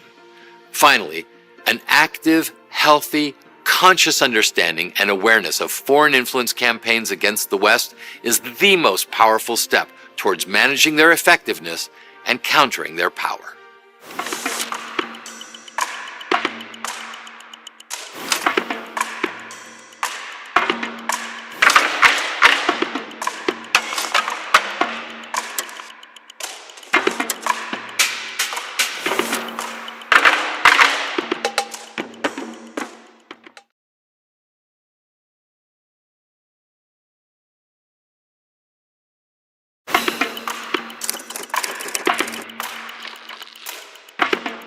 Our healthcare system is wonderful in so many ways, but major problems remain. Millions are uninsured and costs keep rising. A big reason for this is that we as consumers of healthcare don't often know exactly how much our healthcare costs. Third parties like employers and the government are the ones who frequently negotiate and pay the bulk of healthcare bills. Why does it work like that in America? Well, one major culprit is our tax code, which gives workers a big tax break for health premiums paid through our employers. In many cases, we pay high premiums, get a nice tax break, and leave it to our employers and insurers to work out how much to pay the doctor or hospital where we received care. As a result, patients and providers don't have as much of an incentive to think about the costs of their day-to-day healthcare choices. Over the years, there have been efforts to fix the tax code's backward incentives. Around 30 million American families use health savings accounts, or HSAs, to save for their medical expenses. HSAs allow tax-free saving and spending on medical costs. But HSAs have strict limits on require insurance plans with high deductibles. New adoption of HSAs is slowing, and most Americans are not eligible to use them. To remedy that, policymakers should consider creating accounts that make it as easy to save for health expenses as it is to save for retirement. That's why we've proposed the creation of so-called individual health accounts, or IHAs. IHAs would be new universal savings accounts that offer more flexibility than HSAs. They would be available to anyone with health coverage, either from private or government-run plans. Contributions to these IHAs would be tax-deductible, and investments would grow tax-free. Withdrawals for medical expenses would be tax-free too. But unlike HSAs, which have fixed contribution limits, the amount you could put into your IHA would vary based on your insurance premiums. So if you pick a plan with lower monthly premiums, but higher out-of-pocket costs, you'd be able to contribute more to your IHA. But if you pick a plan with higher premiums and lower out-of-pocket costs, your contribution limits would be lower. Think of it like this. In 2023, the typical family and their employer will spend about $25,000 a year on health insurance. If they instead chose a plan that costs $20,000 a year, that family would be allowed to save $5,000 in their IHA. And those savings would help reduce their income tax liability too. If they end up needing that money to pay for out-of-pocket medical expenses, they can do so tax-free. If they want to spend the money on something else, they just have to pay the taxes on it.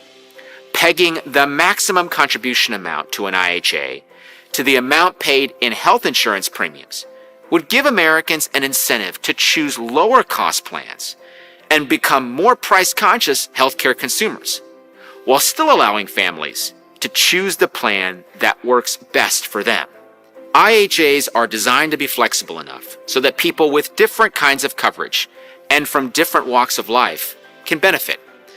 Americans who buy plans on individual markets, or with coverage subsidies created by Obamacare, or in-state Medicaid programs, could all potentially benefit from IHAs. Of course, IHAs won't solve all of our country's healthcare shortcomings, but they are a promising policy change that would lead us toward lower healthcare prices as well as better quality care, and ultimately put patients back in charge.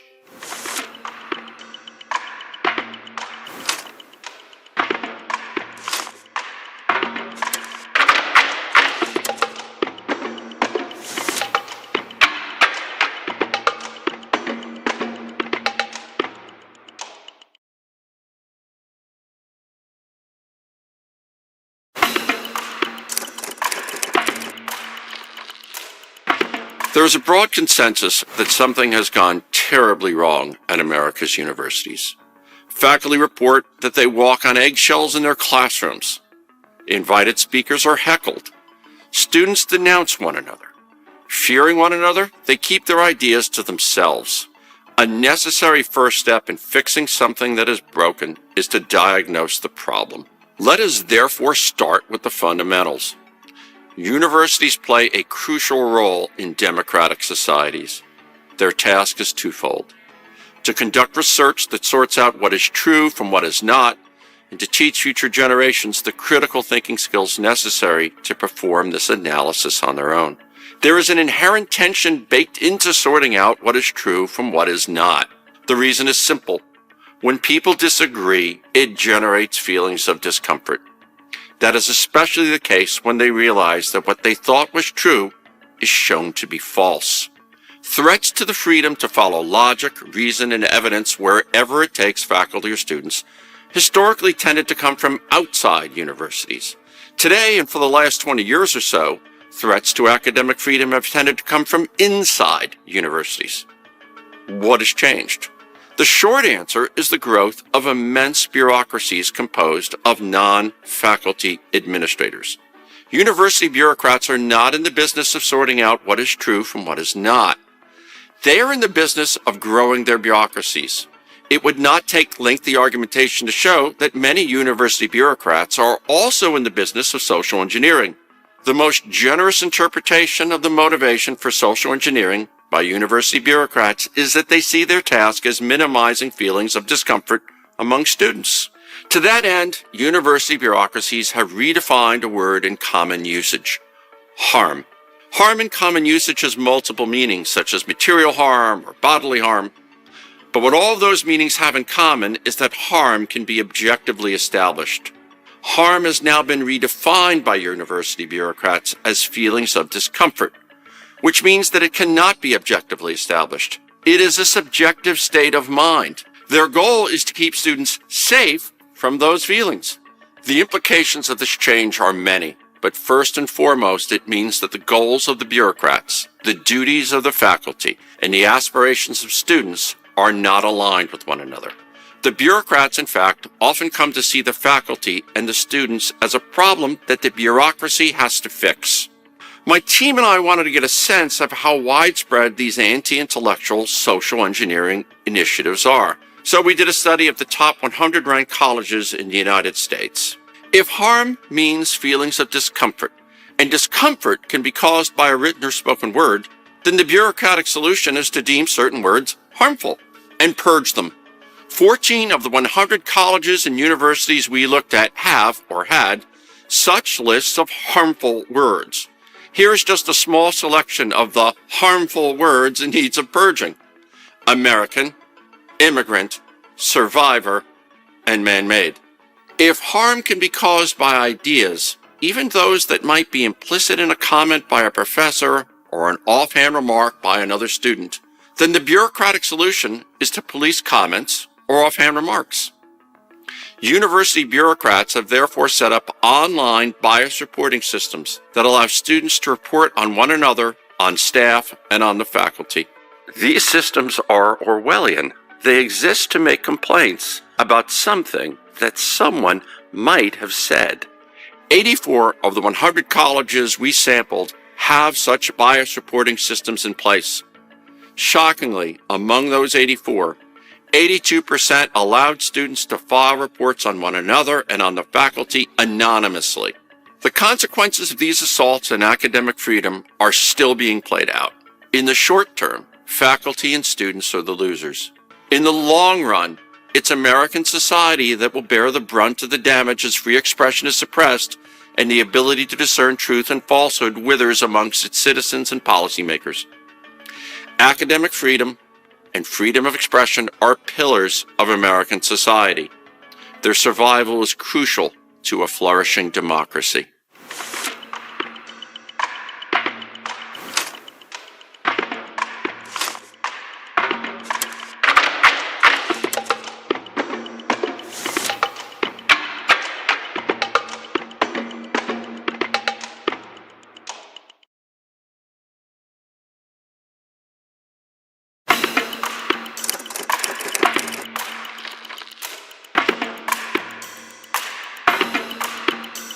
America emerged from World War II as the undisputed superpower.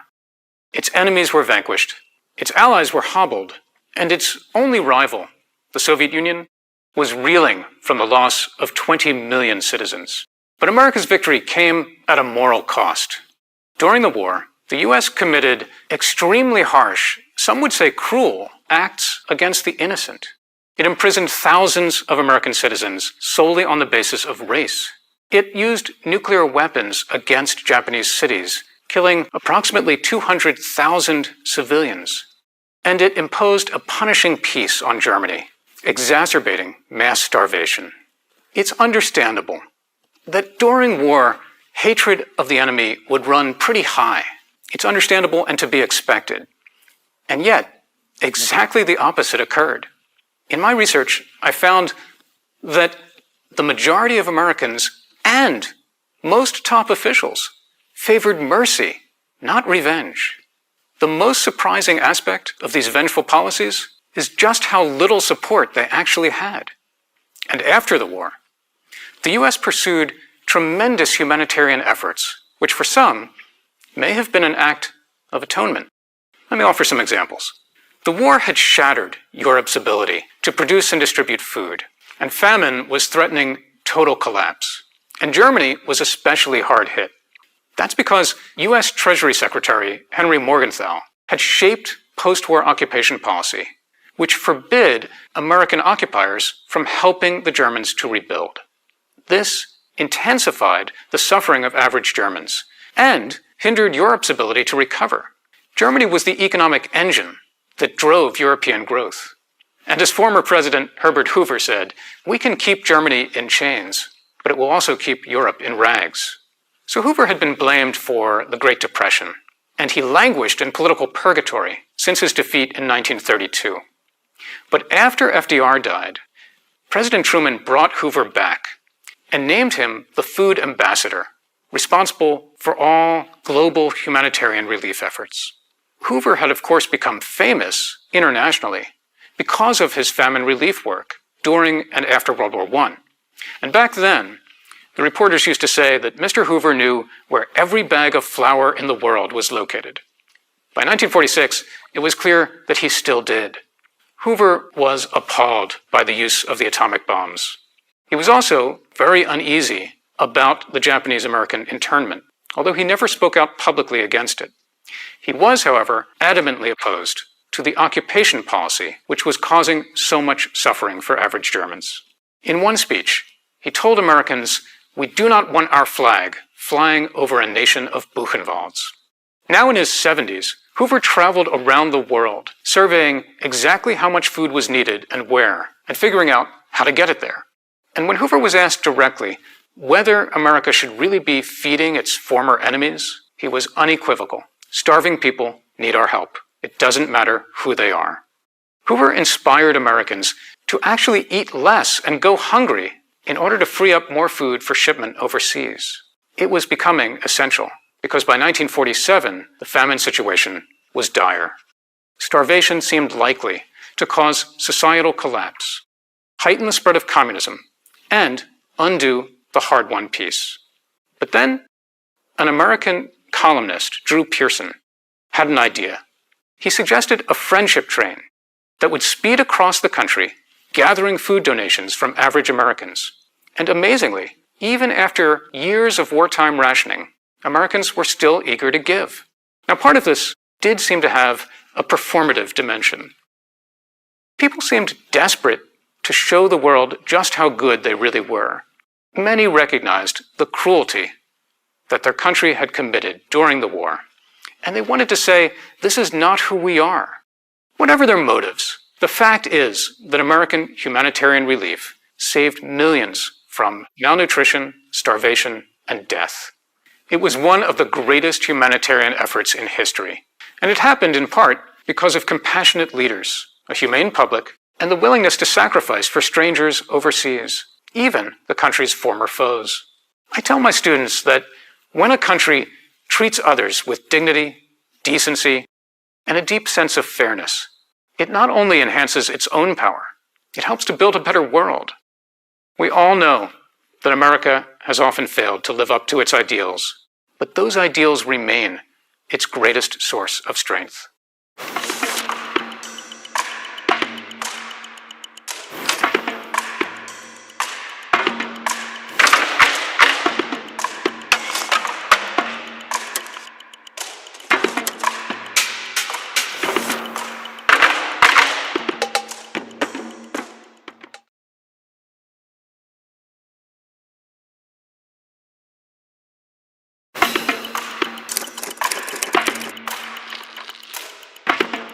Computer modeling is central to climate science.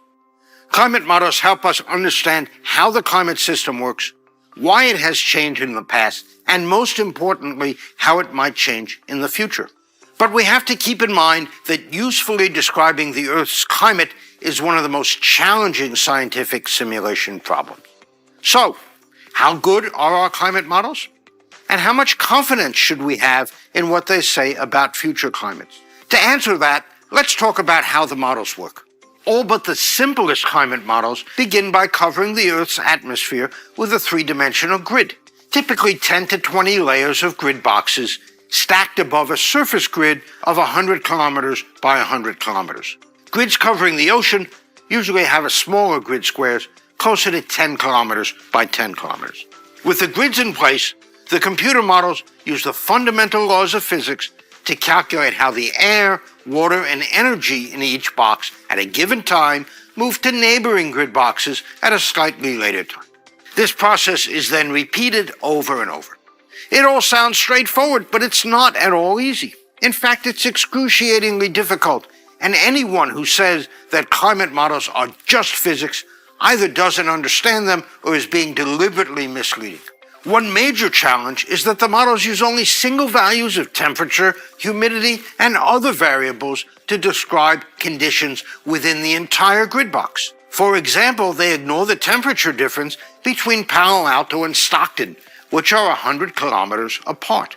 Another is that models have to be initialized, but even with our most sophisticated observation systems, getting the right starting points in each grid box is really difficult. Considerable judgment is required by the modelers, and since different modelers make different assumptions, results can vary widely. Next comes tuning, which is the process of adjusting the model to deal with troublesome inconsistencies or irksome uncertainties. Sometimes modelers are tuning parameters in ways that aren't based on their knowledge of the parameter, but rather are aimed at producing a desired result. The documentation for one model tells of tuning a parameter related to convection in the atmosphere by a factor of 10, because the originally chosen value resulted in twice as much warming as had been observed. You'd think, based on popular reports, that all models arrive at nearly the same answer. But that's not true either. If you delve deeper into the IPCC models, you'll find that the results presented are averages of models that disagree often wildly with one another. One particularly jarring failure is that the simulated global average surface temperature, not its changes, varies among models by about 3 degrees Celsius, which is 3 times greater than the observed 20th century warming that they're attempting to describe and explain. And incredibly, as the models have gotten more sophisticated with finer grids and more subgrid parameterizations, the uncertainty has increased rather than decreased. Historical analyses of the same models also don't inspire confidence. An analysis of hundreds of simulations run by the latest models used by the IPCC shows that they do a very poor job of describing the warming over the past century. That models can't reproduce the past is a big red flag. It erodes confidence in their projections of future climates. It's uncommon for the popular media to discuss how problematic our climate models are. Those uncertainties should make us skeptical of their ability to predict human-caused consequences in the climate. I believe a fairer assessment would be something like the uncertainties in modeling of both climate change and the consequences of future greenhouse gas emissions make it impossible today to provide reliable, quantitative statements about relative risks, consequences, and benefits of rising greenhouse gases to the Earth system as a whole, let alone to specific regions of the planet. As the reports themselves often note, the models are the best we've got, and they are getting more sophisticated. But for now, they're beset with myriad problems, and I wish they were better.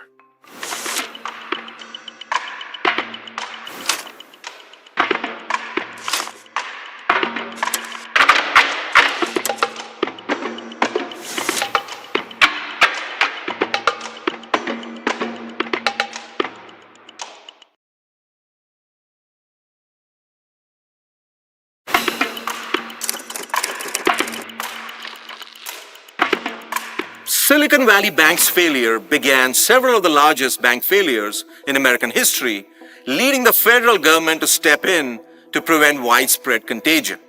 Thousands of banks are still in trouble, but there is a more cost-effective way to solve the banking crisis that doesn't require trillions of dollars from the government.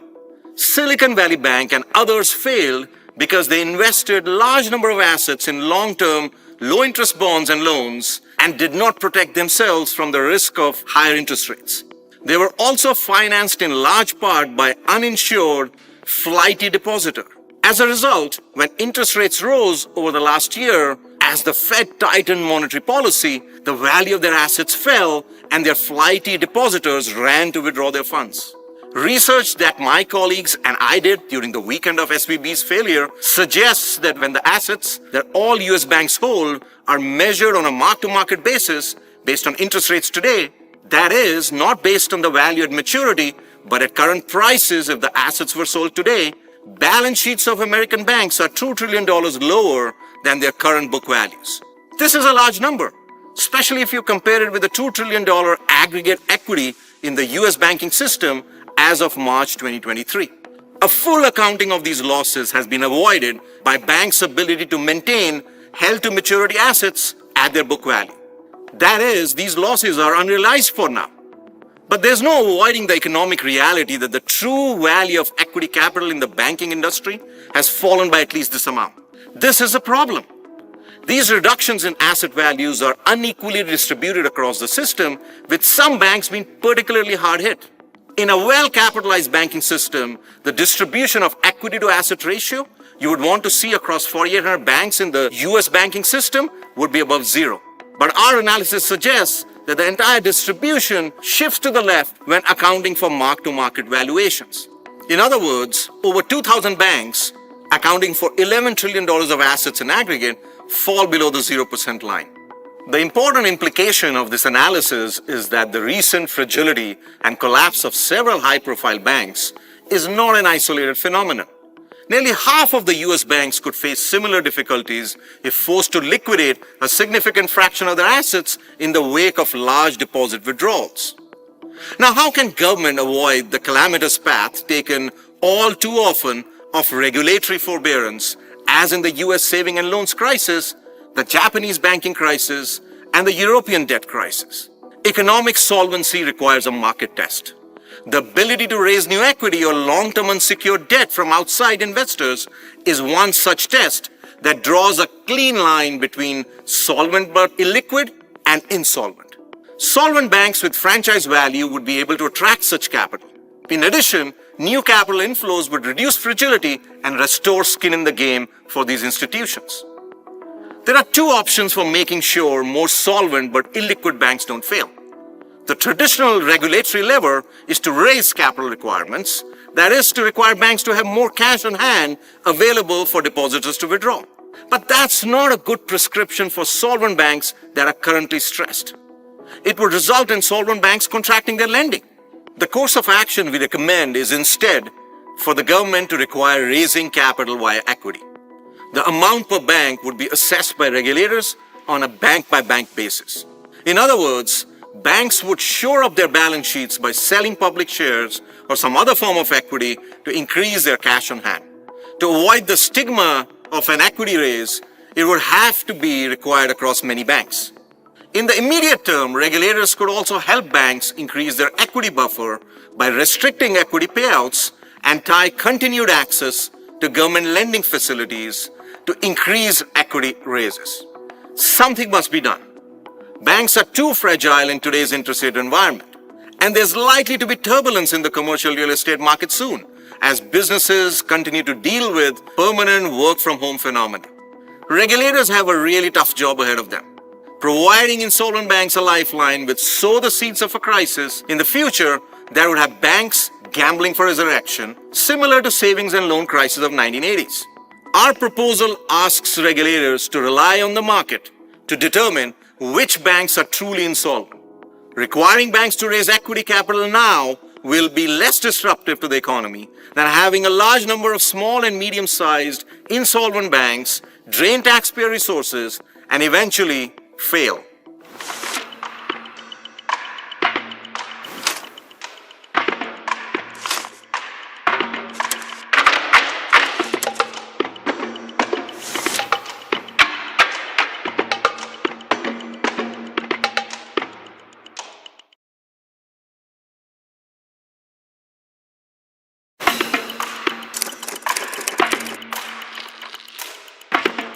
Teachers' unions have a major impact on local school board elections in the United States. They win 7 out of every 10 races when they make an endorsement, and union support makes the difference for both incumbents and challengers. Contrary to some expectations, the Supreme Court's 2018 Janus decision failed to reduce union power and influence in local school politics. A full decade after the court prohibited unions from charging fees to non-union teachers, union-backed candidates remain the ones to beat. As part of different research projects over a period of several years, I collected data on nearly 5,000 union endorsements in school board elections. These endorsements were gathered for 3 of the nation's 4 largest states: California, Florida, and New York. Union win rates were 64% in Florida, 71% in California, and 80% in New York. On the whole, union electioneering is successful in liberal, moderate, and conservative districts. According to my data, union-backed candidates never won less than 60% of their elections, even in the most GOP-leaning districts. The consequences of union power in local school board elections are significant. During the COVID-19 pandemic, for example, schools remained closed for in-person learning much longer in communities where unions were more active and influential in local school board elections. And just as many experts predicted, student learning suffered more in these same communities. For parents' rights groups, education reformers, and school choice advocates wishing to counteract union dominance in local school politics, there are important lessons to be learned. These groups cannot simply rely on favorable partisan tides in national politics or narrow legal decisions that weaken unions to advance their cause. After all, school board elections are fought and won in the trenches at the local level. But my research did uncover one exception to union dominance in school board elections. That exception was something of a natural experiment that took place in Florida's 2022 primary contest, the de facto general election for school board races with just 2 candidates. Although Florida's school board elections are nonpartisan, something unprecedented happened. Governor Ron DeSantis and the Republican Party of Florida put school board elections on their agenda. During the summer leading up to the August primary election, Governor DeSantis unveiled a 10-point education agenda and asked local school board candidates to pledge their support. After candidates decided whether to align with the governor's conservative education agenda, DeSantis chose 30 candidates and offered them his official endorsement and financial support. In certain hotly contested races, DeSantis even campaigned locally on behalf of the candidates. The move was unprecedented. This is new, particularly for Republicans, DeSantis told the news service of Florida, because traditionally, unions would back candidates, and that would be it. DeSantis' move worked on a scale unlike anything seen before. In the 19 elections where one of the governor's candidates went head-to-head with a teachers' union-backed opponent, the unions won just 4 races and advanced to a general election runoff in just 3. In previous elections, where voters did not have the same cues to follow, teachers' unions won over 70% of the time when they made an endorsement. In contrast, Florida's teachers' unions only won 20% of the elections where DeSantis offered voters a conservative alternative in 2022. The key advantage of the DeSantis strategy is that it requires no electoral reforms. Moreover, the DeSantis approach is available to both Democratic and Republican governors who believe that their education agendas are sufficiently popular with voters to provide coattails to local school board candidates who buy in. Although some election law scholars have made a good case for adopting electoral reforms that would allow political executives like mayors or governors to make on-ballot endorsements, DeSantis proved that even absent these formal legal changes, a recognizable political figure with a clearly articulated education policy agenda can make races more competitive by endorsing aligned school board candidates and campaigning on their behalf. Teachers' unions retain many advantages that will continue to allow them to be key players in local school politics. And while that dynamic is unlikely to change anytime soon, there appears to be a reasonable blueprint for advocates of more balance in local school politics on which to build.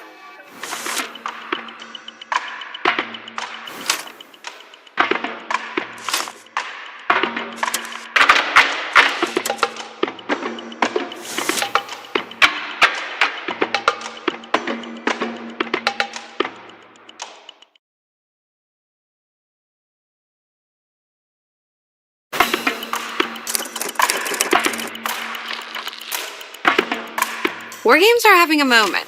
Newspaper and nightly news warn that war games map a huge toll in a war over Taiwan, and that in order to win, the Air Force will have to buy new bombers and fighters. Congress members like Congressman Mike Gallagher have even argued that war games should be a standard part of congressional budget and legislative processes. So what are war games? And should we believe what they say? While often called simulations or exercises, war games are distinct from computer simulations of combat, field exercises featuring actual military forces, or organized brainstorming sessions, affectionately called BOGSATs. Instead, war games are interactive events that display 4 characteristics. Human players, immersed in scenarios, bounded by rules, and motivated by consequence-based outcomes. War games go back millennia, with evidence of games in ancient Rome, early Iraq, and China.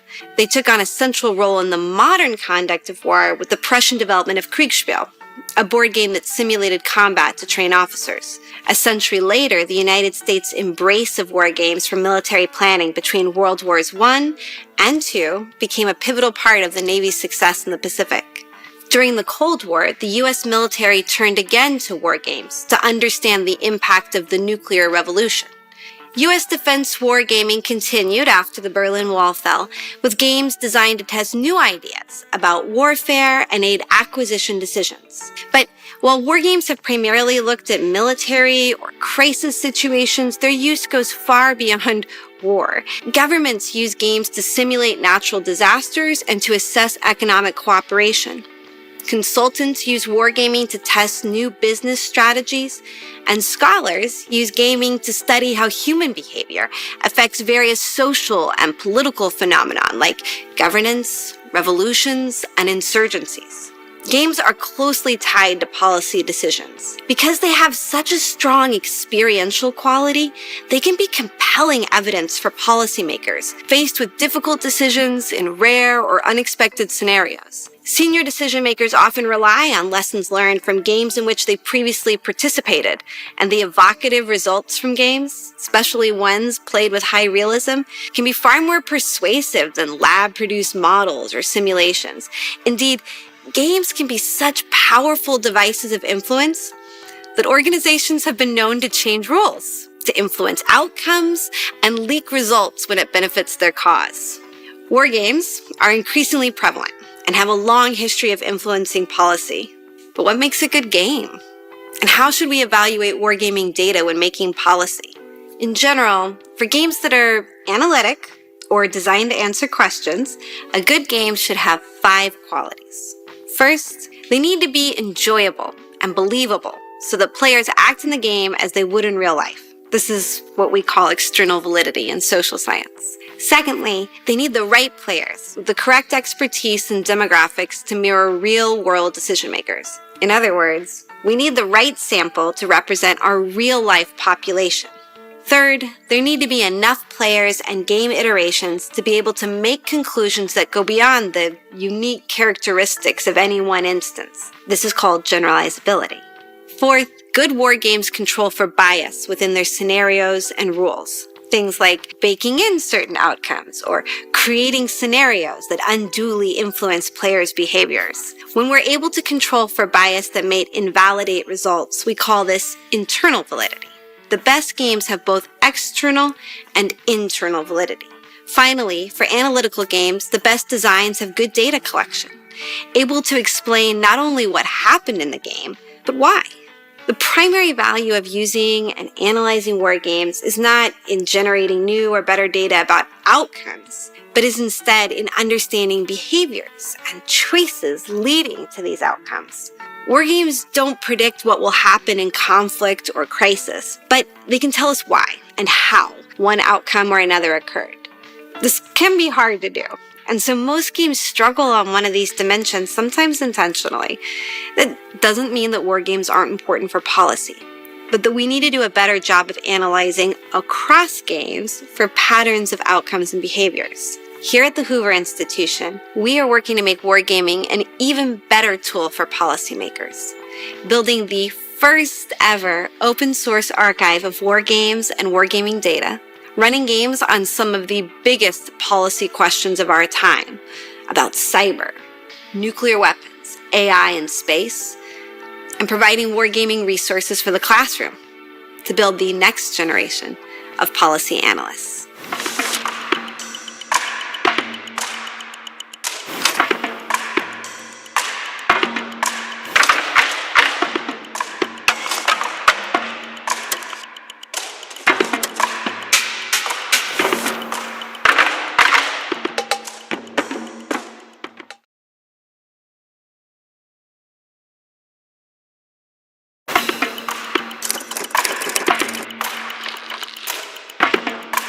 What does a fair tax code look like?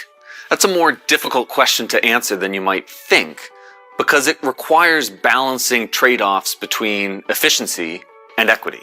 It's relatively easy for economists to measure the efficiency of the tax code, but the debate gets complicated when it comes to fairness. That's because fairness is a subjective concept, making it difficult to determine without a specific social welfare function. In other words, there isn't a clear maximization formula for fairness that everyone agrees upon. For example, many people believe that Nordic countries like Denmark, Sweden, and Finland have a fairer tax system that provides a more comprehensive social safety net and more public services. However, the differences between the Nordic and US tax systems at the top are not that large, with one notable exception.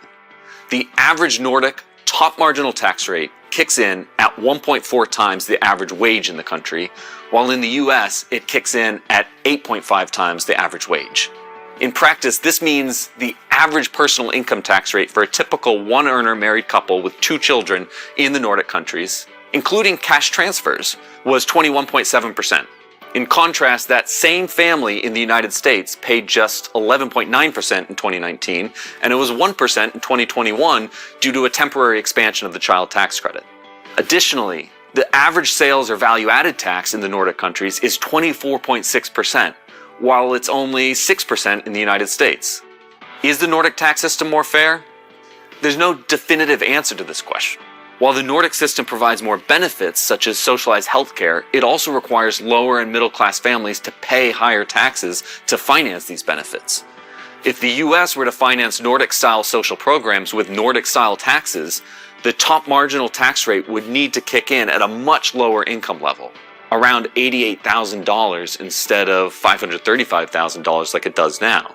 And sales tax rates would have to increase significantly. The real question to ask in this debate is, what is the trade-off between fairness and efficiency that is being optimized for? When a tax cut benefits everyone, including the wealthy, why is it considered unfair? For instance, in 2017, the Tax Cuts and Jobs Act reduced the tax rate on corporate income, leading to opposition and criticism from the academic community because of its perceived unfairness. And yet it resulted in higher gains in both income and wealth for the bottom of the income and wealth distributions than it did for the top. This confusion surrounding the social welfare maximization debate may stem from a lack of distinction between the statutory incidence and the economic incidence of a tax. Statutory incidence determines who legally pays the tax, while economic incidence shows who actually bears the ultimate burden of the tax. For example, when a corporation experiences a tax increase, the burden of the tax often falls on lower skilled workers, even though the tax was imposed on the corporation. A recent academic study found that workers bear about half of the total burden of corporate income taxation. Therefore, it's important to understand that just because a tax is increased against a well-off group does not necessarily mean that it benefits the less well-off. Similarly, just because a tax might benefit those who are well-off doesn't necessarily mean that it comes at the expense of the less well-off. When discussing tax fairness, it is crucial to understand the trade-off between fairness and efficiency. The use of relative terms like fairness muddies the discourse on taxes, leading people to reject absolutely efficient gains that they perceive as unfair, even though they may make everyone better off.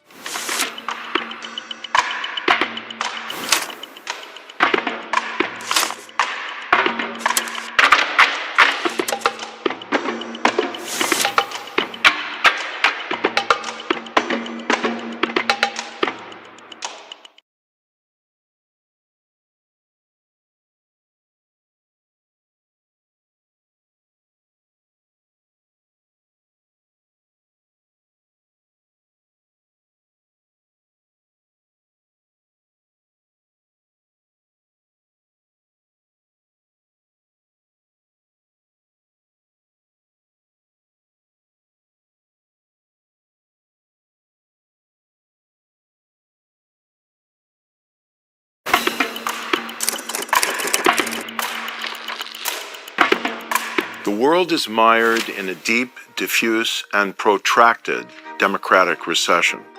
What was true during the 20th century is even truer today. Every political system is affected by every other, and powerful, aggressive autocracies pose an existential and expansive threat to the world's democracies. Strong U.S. leadership is crucial to support global democracy, but that leadership must be continually emphasized to each new generation. A world filled by democracies and the rule of law is more peaceful, secure, and prosperous, as democracies are less likely to pose a threat and more likely to ensure global peace and prosperity. The hard truth is that the world's two major autocracies, China and Russia, are waging sophisticated and well-resourced global campaigns to discredit and subvert democracy. And in this new century, the United States and its allies have been ill-prepared to fight back. A narrative has been taking hold that democracies are corrupt and worn out, that they lack energy, capacity, and self-confidence. And the developing world is listening, with many people now looking to Beijing for partnership and inspiration. After a decade and a half of losing ground, democracy promotion needs to be reset. The guiding principle for the right strategy is simple. Power matters. This is not to endorse using force to impose democracy. That approach almost always fails, and it discredits peaceful efforts. But as the political scientist Samuel Huntington noted, military and diplomatic power create the geopolitical context in which democracy thrives or founders. Preserving U.S. military strength and the vigor and deterrent capabilities of U.S. alliances and partnerships is vital to keeping democracy secure against authoritarian encroachment and intimidation. Critics question whether the U.S. should avoid beginning a new Cold War, but the U.S. needs to defend the principles of freedom and territorial integrity, or the coming years will be more like the 1930s than the 1990s. To avoid this reality, there is no more important priority than ensuring that Russia's brutal war against Ukraine's democracy ends in Moscow's defeat. Victory is not just imperative to protect the Ukrainians' right to self-governance.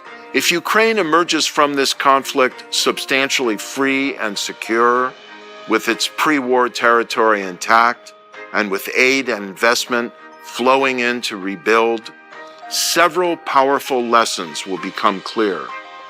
Bystanders will realize that democracy is not a weak system.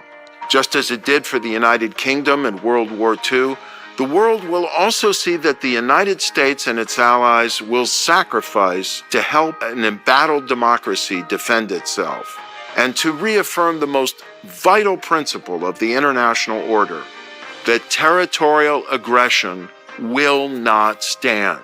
It will also demonstrate the disastrous incompetence and miscalculation of Putin's authoritarian state, and remind the world that when leaders are not constrained by checks and balances and by alternative flows of information, they are prone to ruinous blunders. There is another reason why failure is not an option in Ukraine: Taiwan.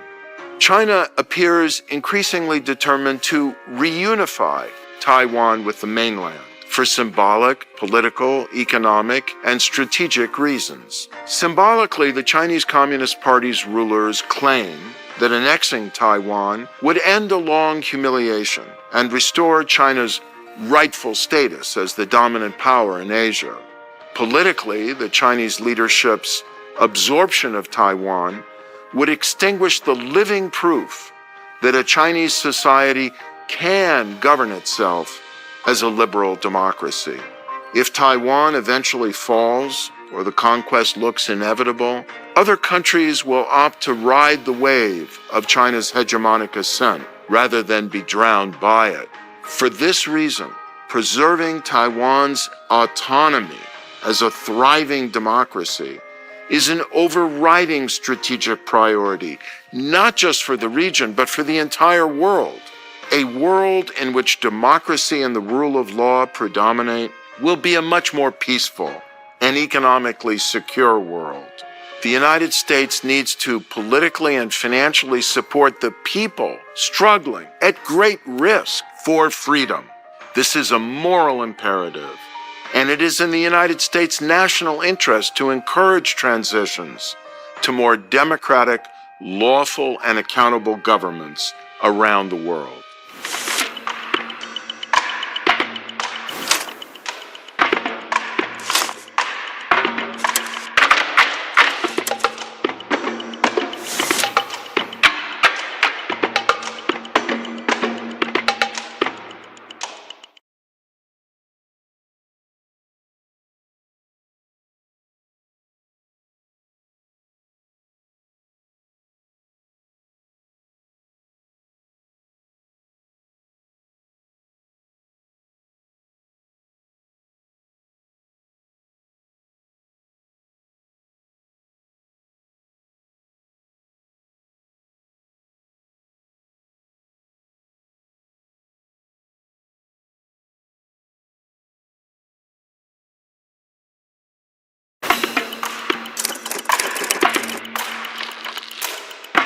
Speaker Nancy Pelosi's recent visit to Taiwan precipitated the largest set of Chinese military exercises in the Taiwan Strait in the last 20 years. China's recent actions, along with Russia's invasion of Ukraine, have led many Americans to reconsider their stance on military support for foreign conflicts.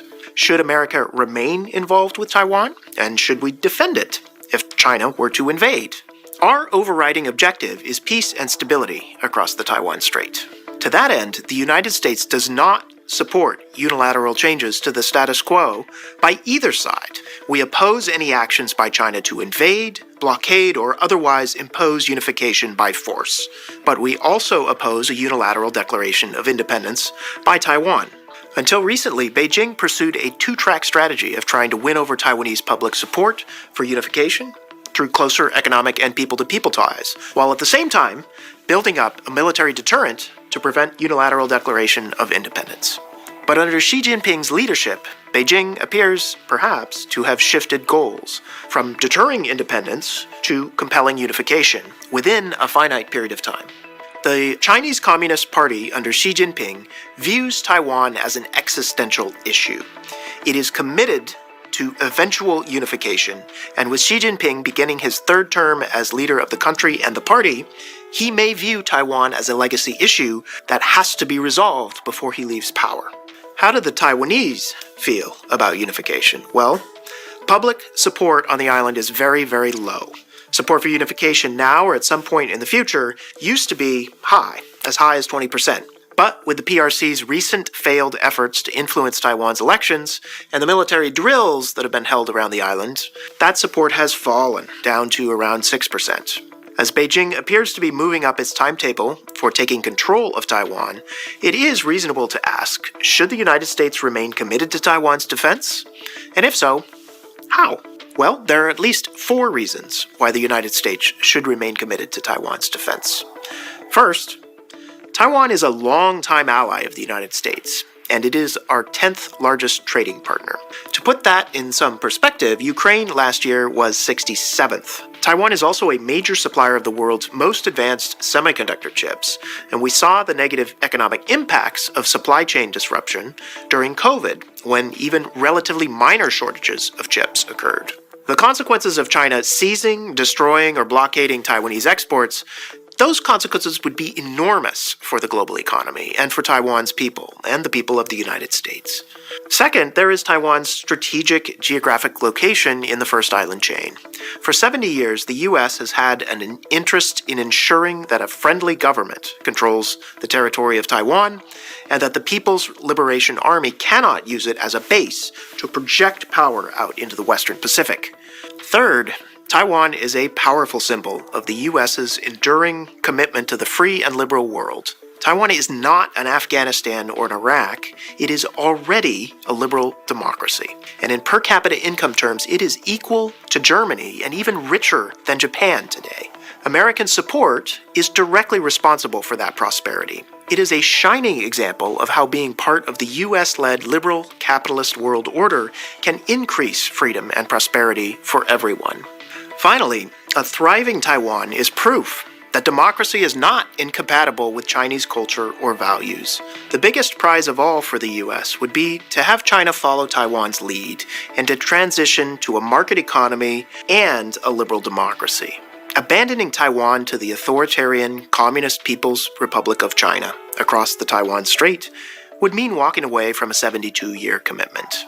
It would weaken or destroy the credibility of American alliances with Japan, with the Philippines, and with South Korea, and to other countries in the world facing pressure from authoritarian governments.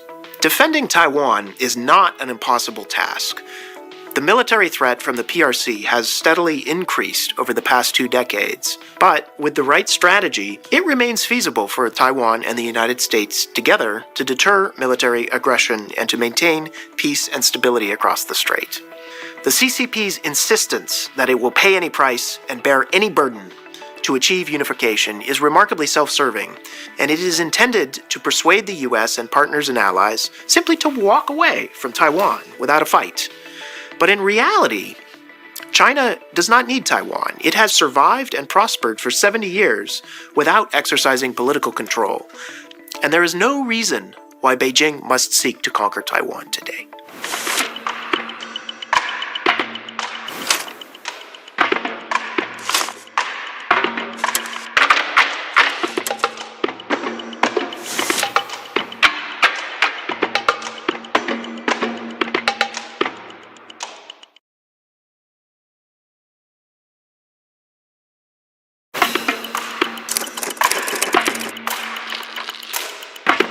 It has gone unnoticed that the largest economic cost of the COVID-19 pandemic will come from shortfalls in student learning from school closures and the general disruption of normal schooling.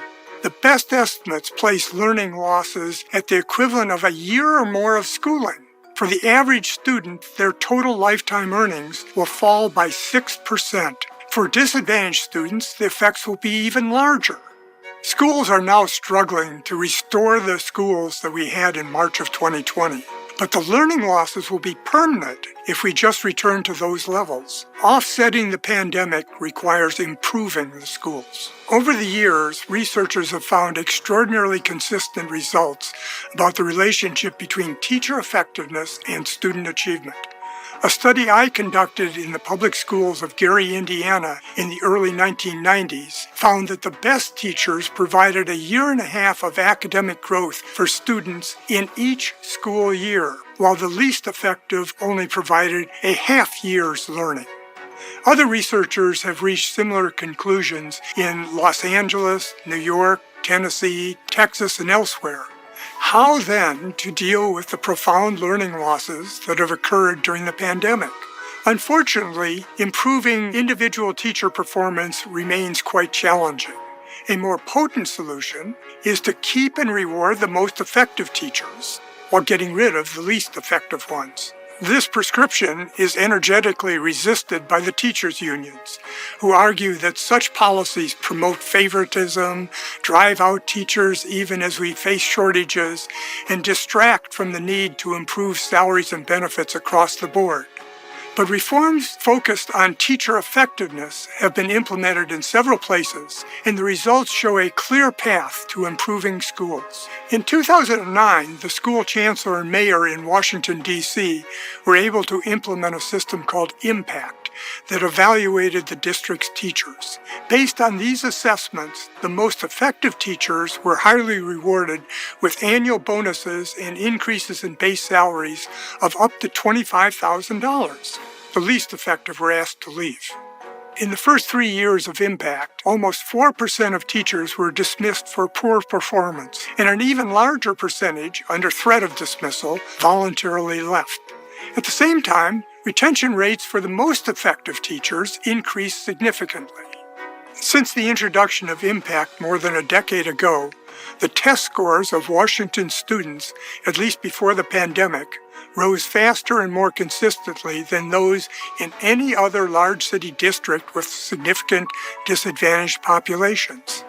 Another instructive case is the Dallas Independent School District, where the former superintendent implemented a new evaluation and pay system for teachers and principals starting in 2014. A key part of the Dallas system is to send the best teachers where they're needed the most. In 2016, teachers at the top 3 rating levels got bonuses of $8,000 to $12,000 to move to the schools with the lowest student performance. Within 3 years, those schools got close to the Dallas average, and student performance in Dallas as a whole improved relative to other large districts in Texas. Reforms focused on teacher effectiveness may stand a better chance today than before the pandemic. Educators and public officials understand the urgency of improvement if we are not going to abandon the COVID cohort of students. The past few years also have given parents a closer look at the instruction that their children receive, and many have come away disappointed and determined to push for change. To rescue today's COVID cohort of students, there's no need to wait for further retirements or a new crop of entry-level teachers. A focus on more effective teachers could be implemented quickly by providing salary incentives to effective teachers to take on more students. The window for addressing the profound learning deficit created by the pandemic will close before long. That would leave millions of students at a lifelong disadvantage, unless we can give them access to the most capable teachers.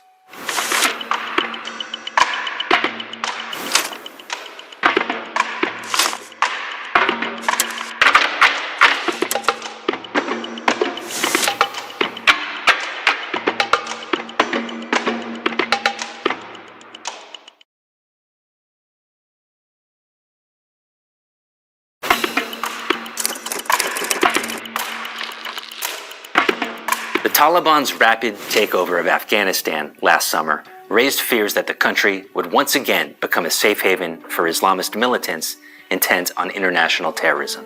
And to a large extent, those fears are justified. Al-Qaeda, of course, between 1996 and 2001 was hosted by the Taliban in Afghanistan, and it was there that it plotted its signature terrorist attacks, including the attacks of 9/11.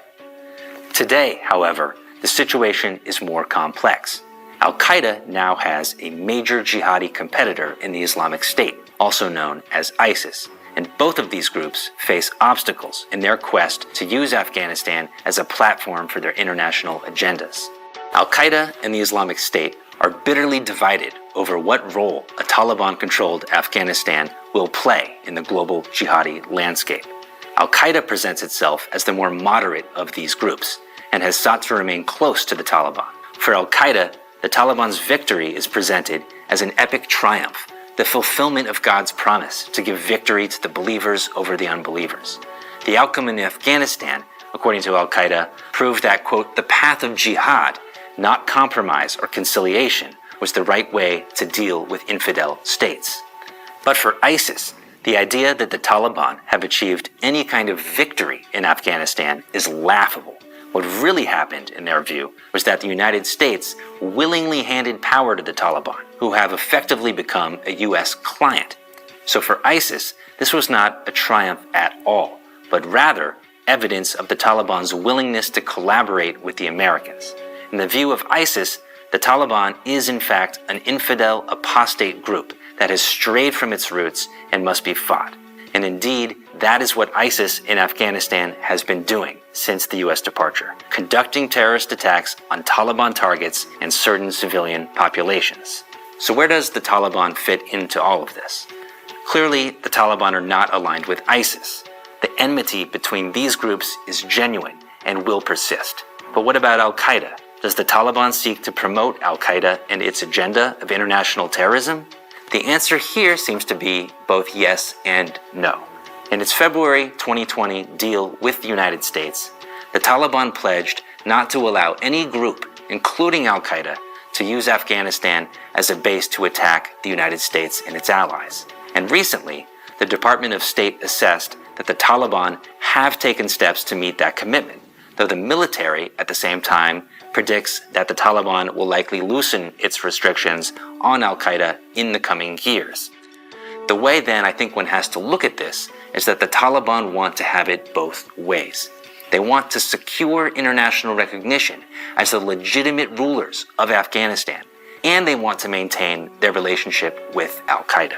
In part, this is because some factions of the Taliban are more closely aligned, even intermarried with Al-Qaeda than others.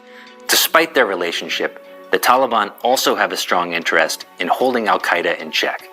Particularly as they pursue international recognition and acceptance, it would be folly for the group to permit Al-Qaeda to launch attacks on the West or even on fellow Muslim states.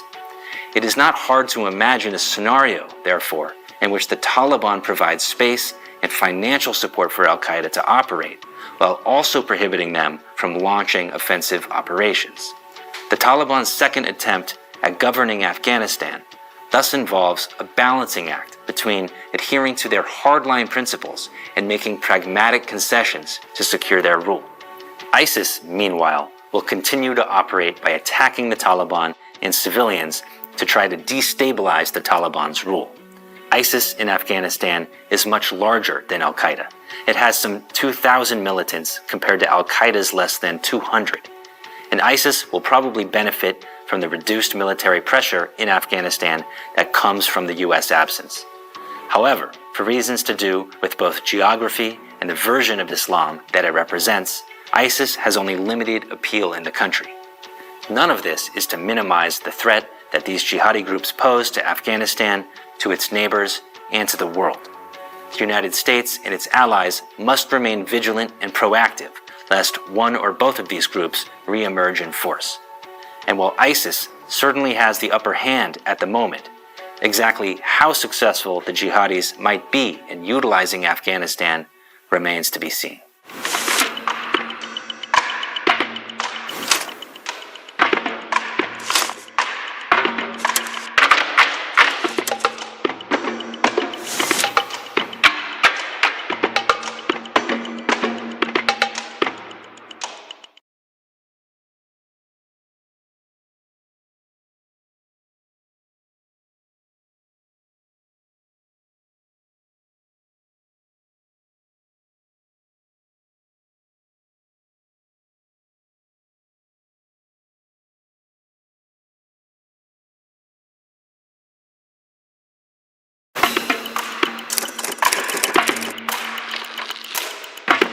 It's no secret that American society is bitterly divided, with Americans deeply distrustful of those with different political beliefs. It often feels like we're living in different realities, talking past each other and unable to agree on even the most basic facts. In September 2019, we ran an experiment to see if something could be done to heal our political divides and reduce animosity. The experiment was called America in One Room, and it brought together 523 Americans to a conference center in Dallas, Texas. These Americans were selected randomly and were demographically and politically representative of all registered voters. A representative control group of 844 Americans was also randomly selected, but did not go to Dallas. The participants were given briefing materials with expert opinions from both the left and the right on the pros and cons of major policies in immigration, healthcare, taxes, the environment, and foreign policy. Participants were then randomly assigned to groups of 10 to 12 people and, with a moderator, engaged in face-to-face discussions on the policy issues. The deliberations spanned 3 days.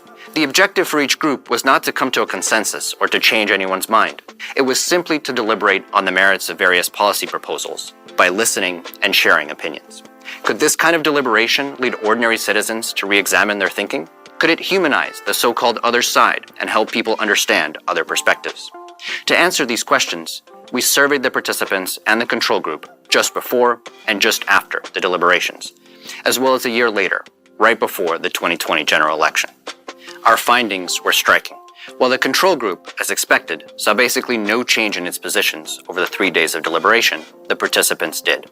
The most polarizing proposals, whether from the left or the right, generally lost support, and a number of more centrist proposals moved to the foreground. Crucially, proposals that were farther on the right typically lost support from Republicans, and proposals that were farther on the left lost support from Democrats. As an example, support among Republicans for reducing the number of refugees allowed to resettle in the U.S. dropped from 66% to 34%, while support among Democrats for a $15 minimum wage fell from 83% to 59%. Republican support for using taxes to reduce greenhouse gas emissions went up from 33% to 44%, while Democratic support for the Trans-Pacific Partnership grew from 66% to 88%. What's more, Republicans and Democrats reported more positive feelings towards members of the opposite party after the experiment. Among Republicans with the most strongly held policy beliefs, attitudes towards Democrats improved from a 5 on a 100-point scale to 29. For Democrats with the most strongly held policy beliefs, attitudes towards Republicans improved from 8 to 24. These short-run results were encouraging, but did they stick? When we ran surveys a year later, in the midst of a heated presidential campaign and the grief and isolation of the COVID-19 pandemic, the answer we found was complicated. A year later, our participants had for the most part reverted back in their policy views and in their feelings towards those of the opposite party. But one result stood out. Participants who had little interest or knowledge of politics and policy were, a year later, more civically engaged than comparable individuals in the control group. By giving them a space to engage in respectful and reasoned political dialogue, to be heard without being drowned out by forcefully held beliefs, we enabled previously disengaged Americans to become more civically engaged. A year later, they were more likely to feel that their political views are worth listening to, more likely to know who controls the House and the Senate, and more likely to vote. More research is underway right now to see if experiments like America in One Room can be scaled up, perhaps online, and even with an AI moderator. What if people had the opportunity to deliberate on policy issues with different people more regularly, to debate and disagree without being disagreeable? Our work suggests that such experiences can help reduce political animosity and encourage greater civic engagement.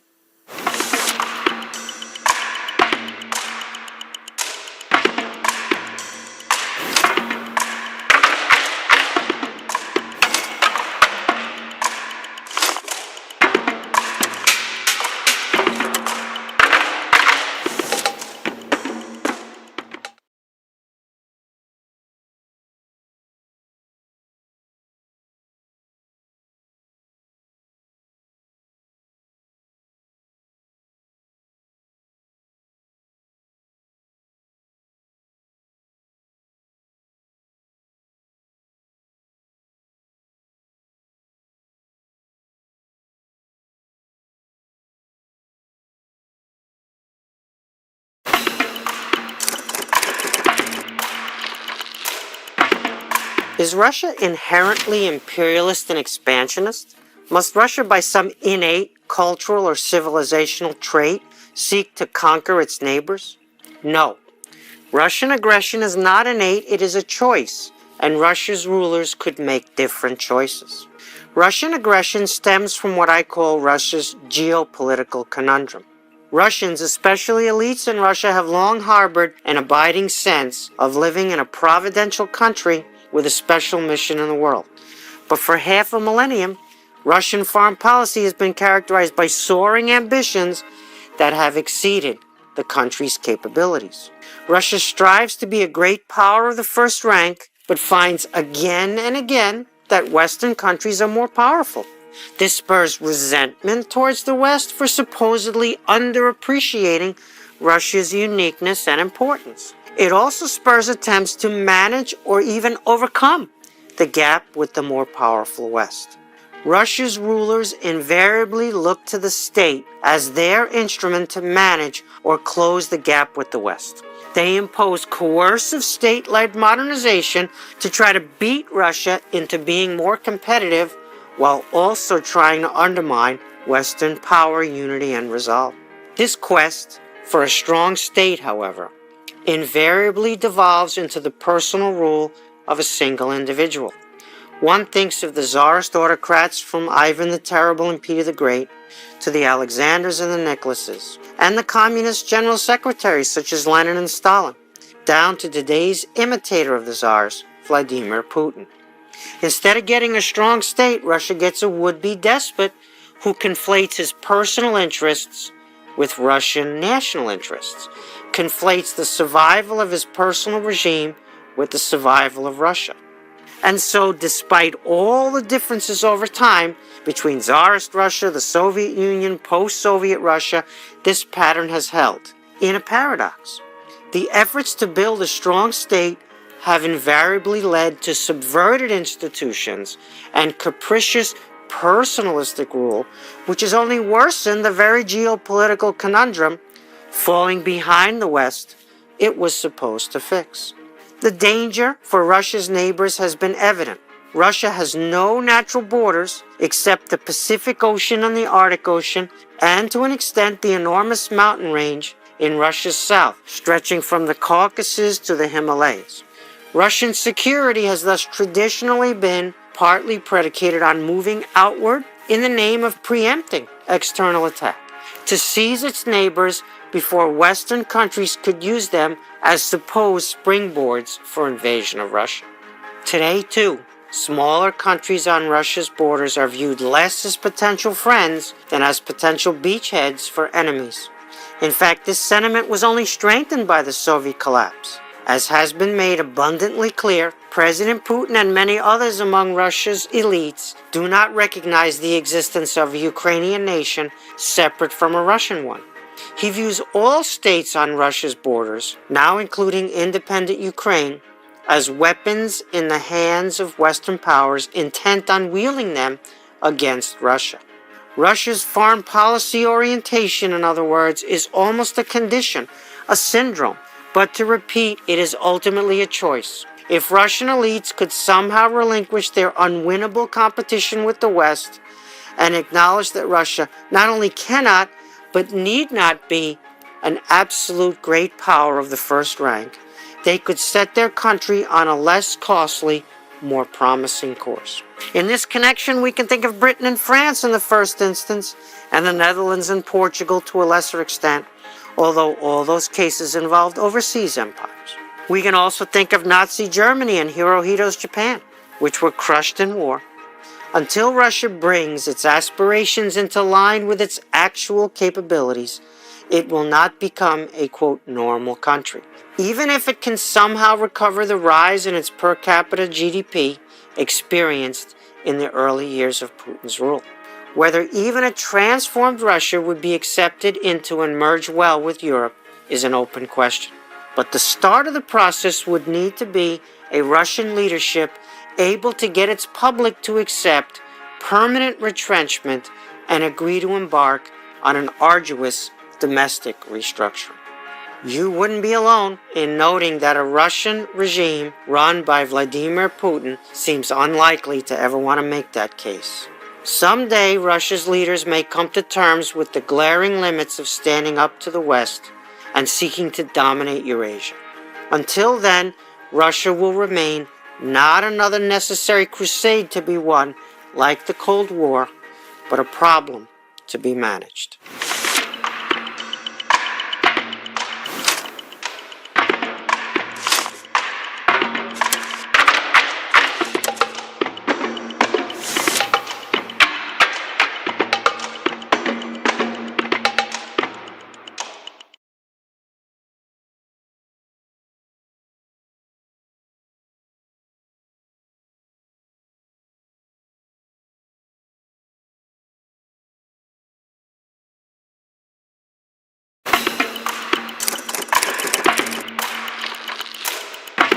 A digital currency is an electronic form of money. Prominent examples include cryptocurrencies such as Bitcoin and central bank digital currencies, often shortened to CBDCs, which are electronic versions of a nation's official currency and can substitute for physical cash. Many countries around the world are exploring the adoption of CBDCs, but China is the first major country to deploy one widely within its borders, which it calls the ECNY. The ECNY is part of a broader push by Beijing to establish global leadership in new technologies, assert independence from United States power, and intensify control over Chinese society and the financial sector. It will provide China's central bank with a direct window into corporate and personal financial transactions. To the extent that the ECNY becomes heavily used, the central bank will be able to directly trace money flows via bank accounts, ID cards, domestic phone numbers, and potentially even foreign phone numbers. This raises serious concerns about privacy and state surveillance. The ECNY could also be linked to other programs such as the social credit system, which aim to reward and punish Chinese citizens. Given China's heft in global trade and investment, the ECNY may become a currency of choice for transactions between a significant number of foreign governments and businesses and their Chinese counterparts. This could weaken the US-led financial sanctions regime. How has the US government responded? So far, the US administration and the Federal Reserve System have yet to put forward their own visions for the integration of digital currencies into the US domestic and global payment systems. They also have not established norms governing the use of public and private digital currencies domestically or internationally. We believe the United States should embrace the opportunity to shape the future digital economy.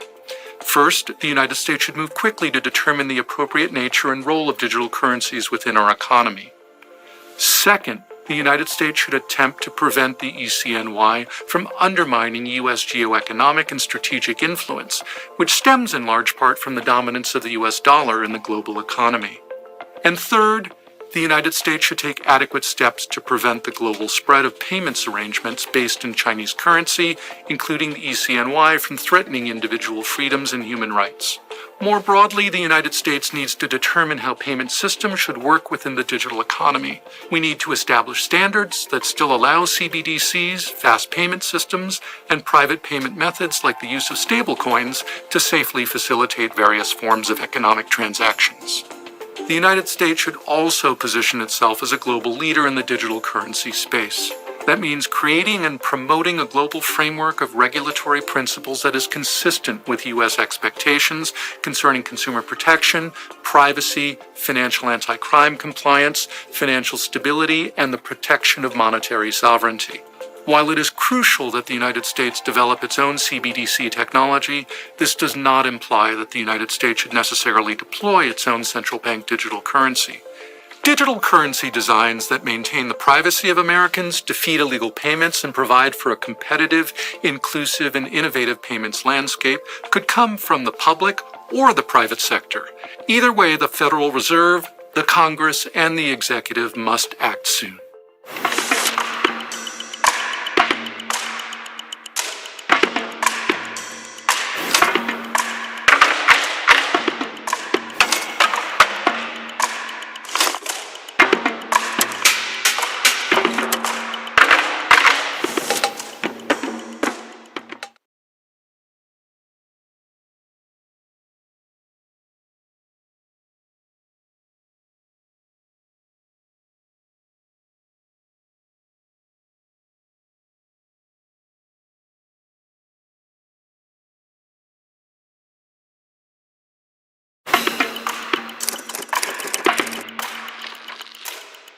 Since 2013, China has been creating artificial islands in the South China Sea and turning them into military bases. It is attempting to solidify its claims to the strategically vital waters of the South China Sea inside the so-called Nine-Dash Line. It is doing this for economic, military, and domestic political reasons. The vast majority of China, Japan, and South Korea's natural resources are delivered through the South China Sea, making it perhaps the world's most critically important waterway.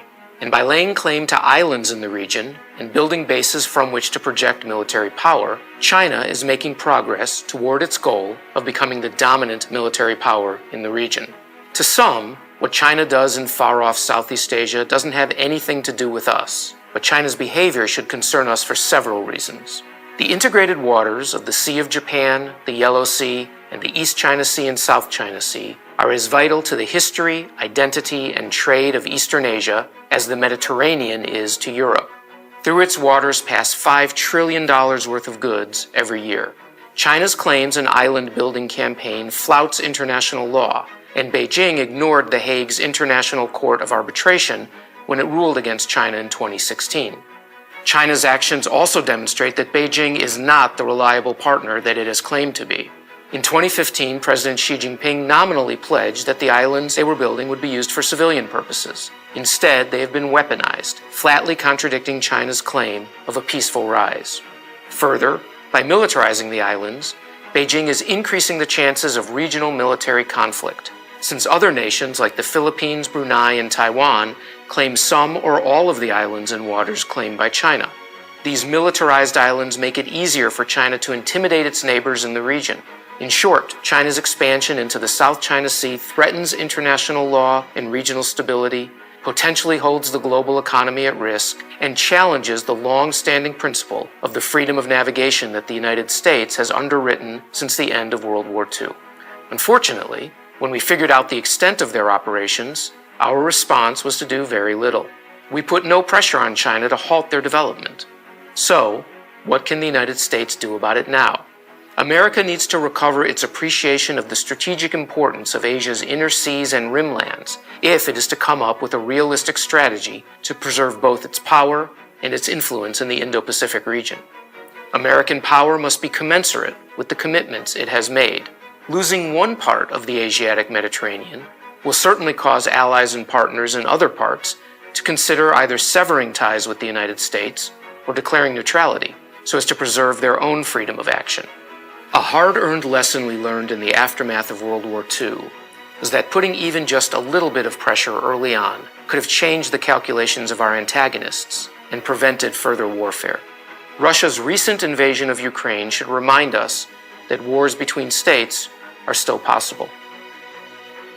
The better course of action is to keep the Asiatic Mediterranean whole, balanced, and stable.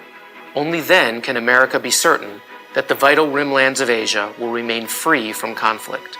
This means working even more closely with allies and partners, strengthening the Quad and AUKUS initiatives, and ensuring that the U.S. military maintains a credible force that can respond to any attempts by China to close critical sea lanes or coerce American allies. A clear and credible commitment by the United States to reject China's expansion in the South China Sea will pay dividends in peace later on.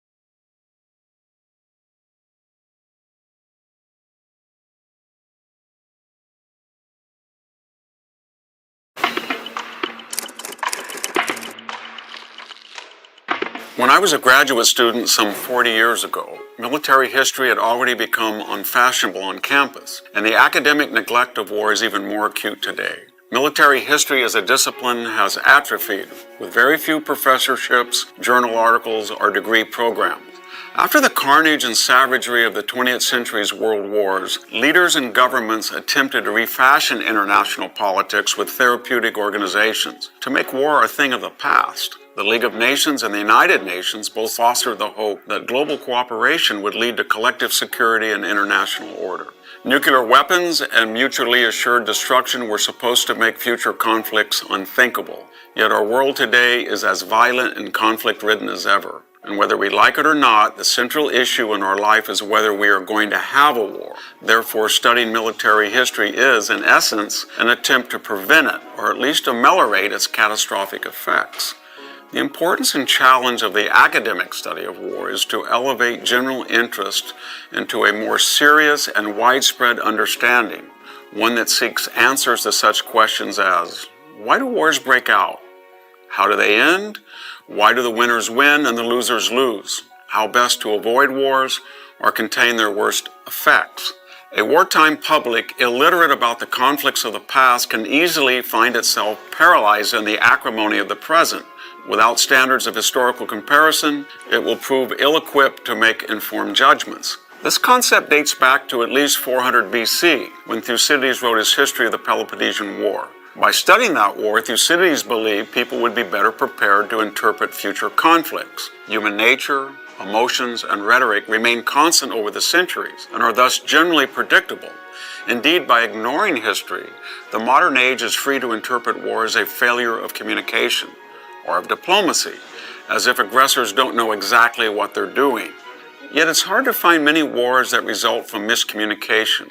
Far more often they break out because of ill intent and the absence of deterrence.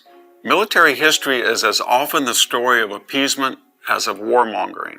The destructive military careers of Alexander the Great, Caesar, Napoleon, and Hitler would all have ended early had any of the numerous enemies united when the odds favored them. Western societies have often been reluctant to use force to prevent greater future violence. In the 21st century, it's easier than ever to succumb to technological determinism, the idea that science, new weaponry, and globalization have altered the very rules of war. But the study of war tells us that it's highly doubtful that a new weapon will emerge from the Pentagon or anywhere else that will change the very nature of armed conflict. Finally, military history has the moral purpose of educating us about past sacrifices that have secured our present freedom and security. If we know nothing of Shiloh, Verdun, and Okinawa, the crosses in our military cemeteries are just pleasant white stones on lush green lawns. The United States was born through war, reunited by war, and saved from destruction by war. No future generation, however comfortable and affluent, should escape that terrible knowledge. What then can we do to restore the study of war to its proper place in the life of the American mind? The challenge isn't just to reform the graduate school or the professoriate, though that would help. On a deeper level, we need to re-examine the larger forces that have devalued the very idea of military history. We must abandon naive faith that with enough money, education, or good intentions, we can change the nature of mankind so that conflict, as if by fiat, becomes a thing of the past. In the end, the study of war reminds us that we are men, not gods. Some men will always prefer war to peace, and other men who have learned from the past have a moral obligation to stop them.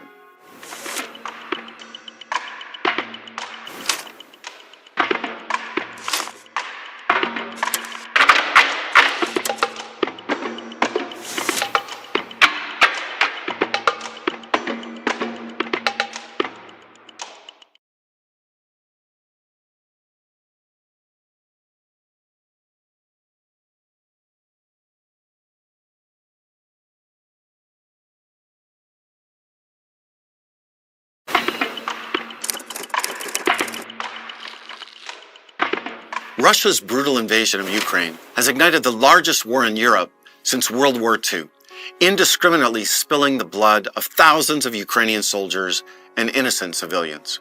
Russian President Vladimir Putin, as well as some analysts in the West, want you to believe that NATO is to blame. Putin and others have claimed that the possibility of a NATO expansion, not the 200,000 Russian soldiers and sailors attacking Ukraine, is the central driver of this war. Blaming the United States and our European allies has become a dominant framework for explaining, if not justifying, Moscow's ongoing war against Ukraine. Now, it's true that Ukraine aspires to join NATO someday. The goal is even embedded in the Ukrainian constitution. But while NATO leaders have remained committed to the principle of an open door policy, they also clearly stated prior to the war that Ukraine was not qualified to join NATO. Putin may dislike NATO expansion, but he's genuinely not frightened by it. Russia is the largest army in Europe. NATO is a defensive alliance. NATO has never attacked the Soviet Union or Russia, and it never will. And Putin knows that. The most serious cause of tensions between Russia and the West, and Russia and Ukraine, has been a series of democratic breakthroughs in popular protest throughout the 2000s, which many, including Putin himself, refer to as quote-unquote color revolutions. After each of them, Serbia in 2000, Georgia in 2003, Ukraine in 2004, the Arab Spring in 2011, Russia in 2011, and Ukraine in 2014, Putin has pivoted to more hostile policies towards the United States. Putin, like all dictators, is threatened by democratic ideas, democratic governments, and democratic believers. Putin fears democratic expansion, not NATO expansion. And that is certainly true regarding Ukraine today. Putin can't tolerate a successful and democratic Ukraine on Russia's borders, especially if the Ukrainian people also begin to prosper economically. That would undermine the Kremlin's own regime's stability and proposed rationale for autocracy. Just as Putin cannot allow the Russian people to guide Russia's future, he cannot allow the people of Ukraine to realize the prosperous, independent, and free future that they have voted for and now tragically are fighting for. As a defender of democracy, the United States and countries of the free world have rightly denounced Putin's barbaric invasion and occupation of Ukraine. The free world also has tried to assist President Zelensky, the Ukrainian government, and his army in stopping the invading Russian army. First, by providing military assistance to the Ukrainian army. Second, by providing economic assistance to the Ukrainian government. And third, by implementing comprehensive sanctions against Russian companies and individuals. Ironically, in claiming to invade Ukraine to stop NATO expansion, Putin has triggered greater unity within the alliance than ever before, and at the same time compelled two new countries, Finland and Sweden, to seek membership into the alliance. To date, Putin has failed to achieve most of the goals of his military intervention. His invasion has not united the Russians and Ukrainians, which Putin calls one nation. He failed to, quote, denazify Ukraine by overthrowing the Zelensky government. He failed to demilitarize Ukraine. He has failed to occupy Kiev. So now he's modified his war aims to just focus on capturing Donbass. Tragically, Putin and his army are making incremental gains in achieving that objective. Occupying Donbass, however, has nothing to do with the expansion of NATO. It's straight up old-fashioned imperial conquest, a Russian practice that occurred centuries before NATO even existed. Ukrainians are fighting heroically to not allow imperialism to succeed, to not allow annexation to return to Europe as a normal practice. The United States, democratic Europe, and all countries that believe in a rules-based international order share these same goals, and therefore should do more and better weapons, and more and better sanctions to stop Putin's army, restore Ukrainian sovereignty, and preserve Ukrainian democracy.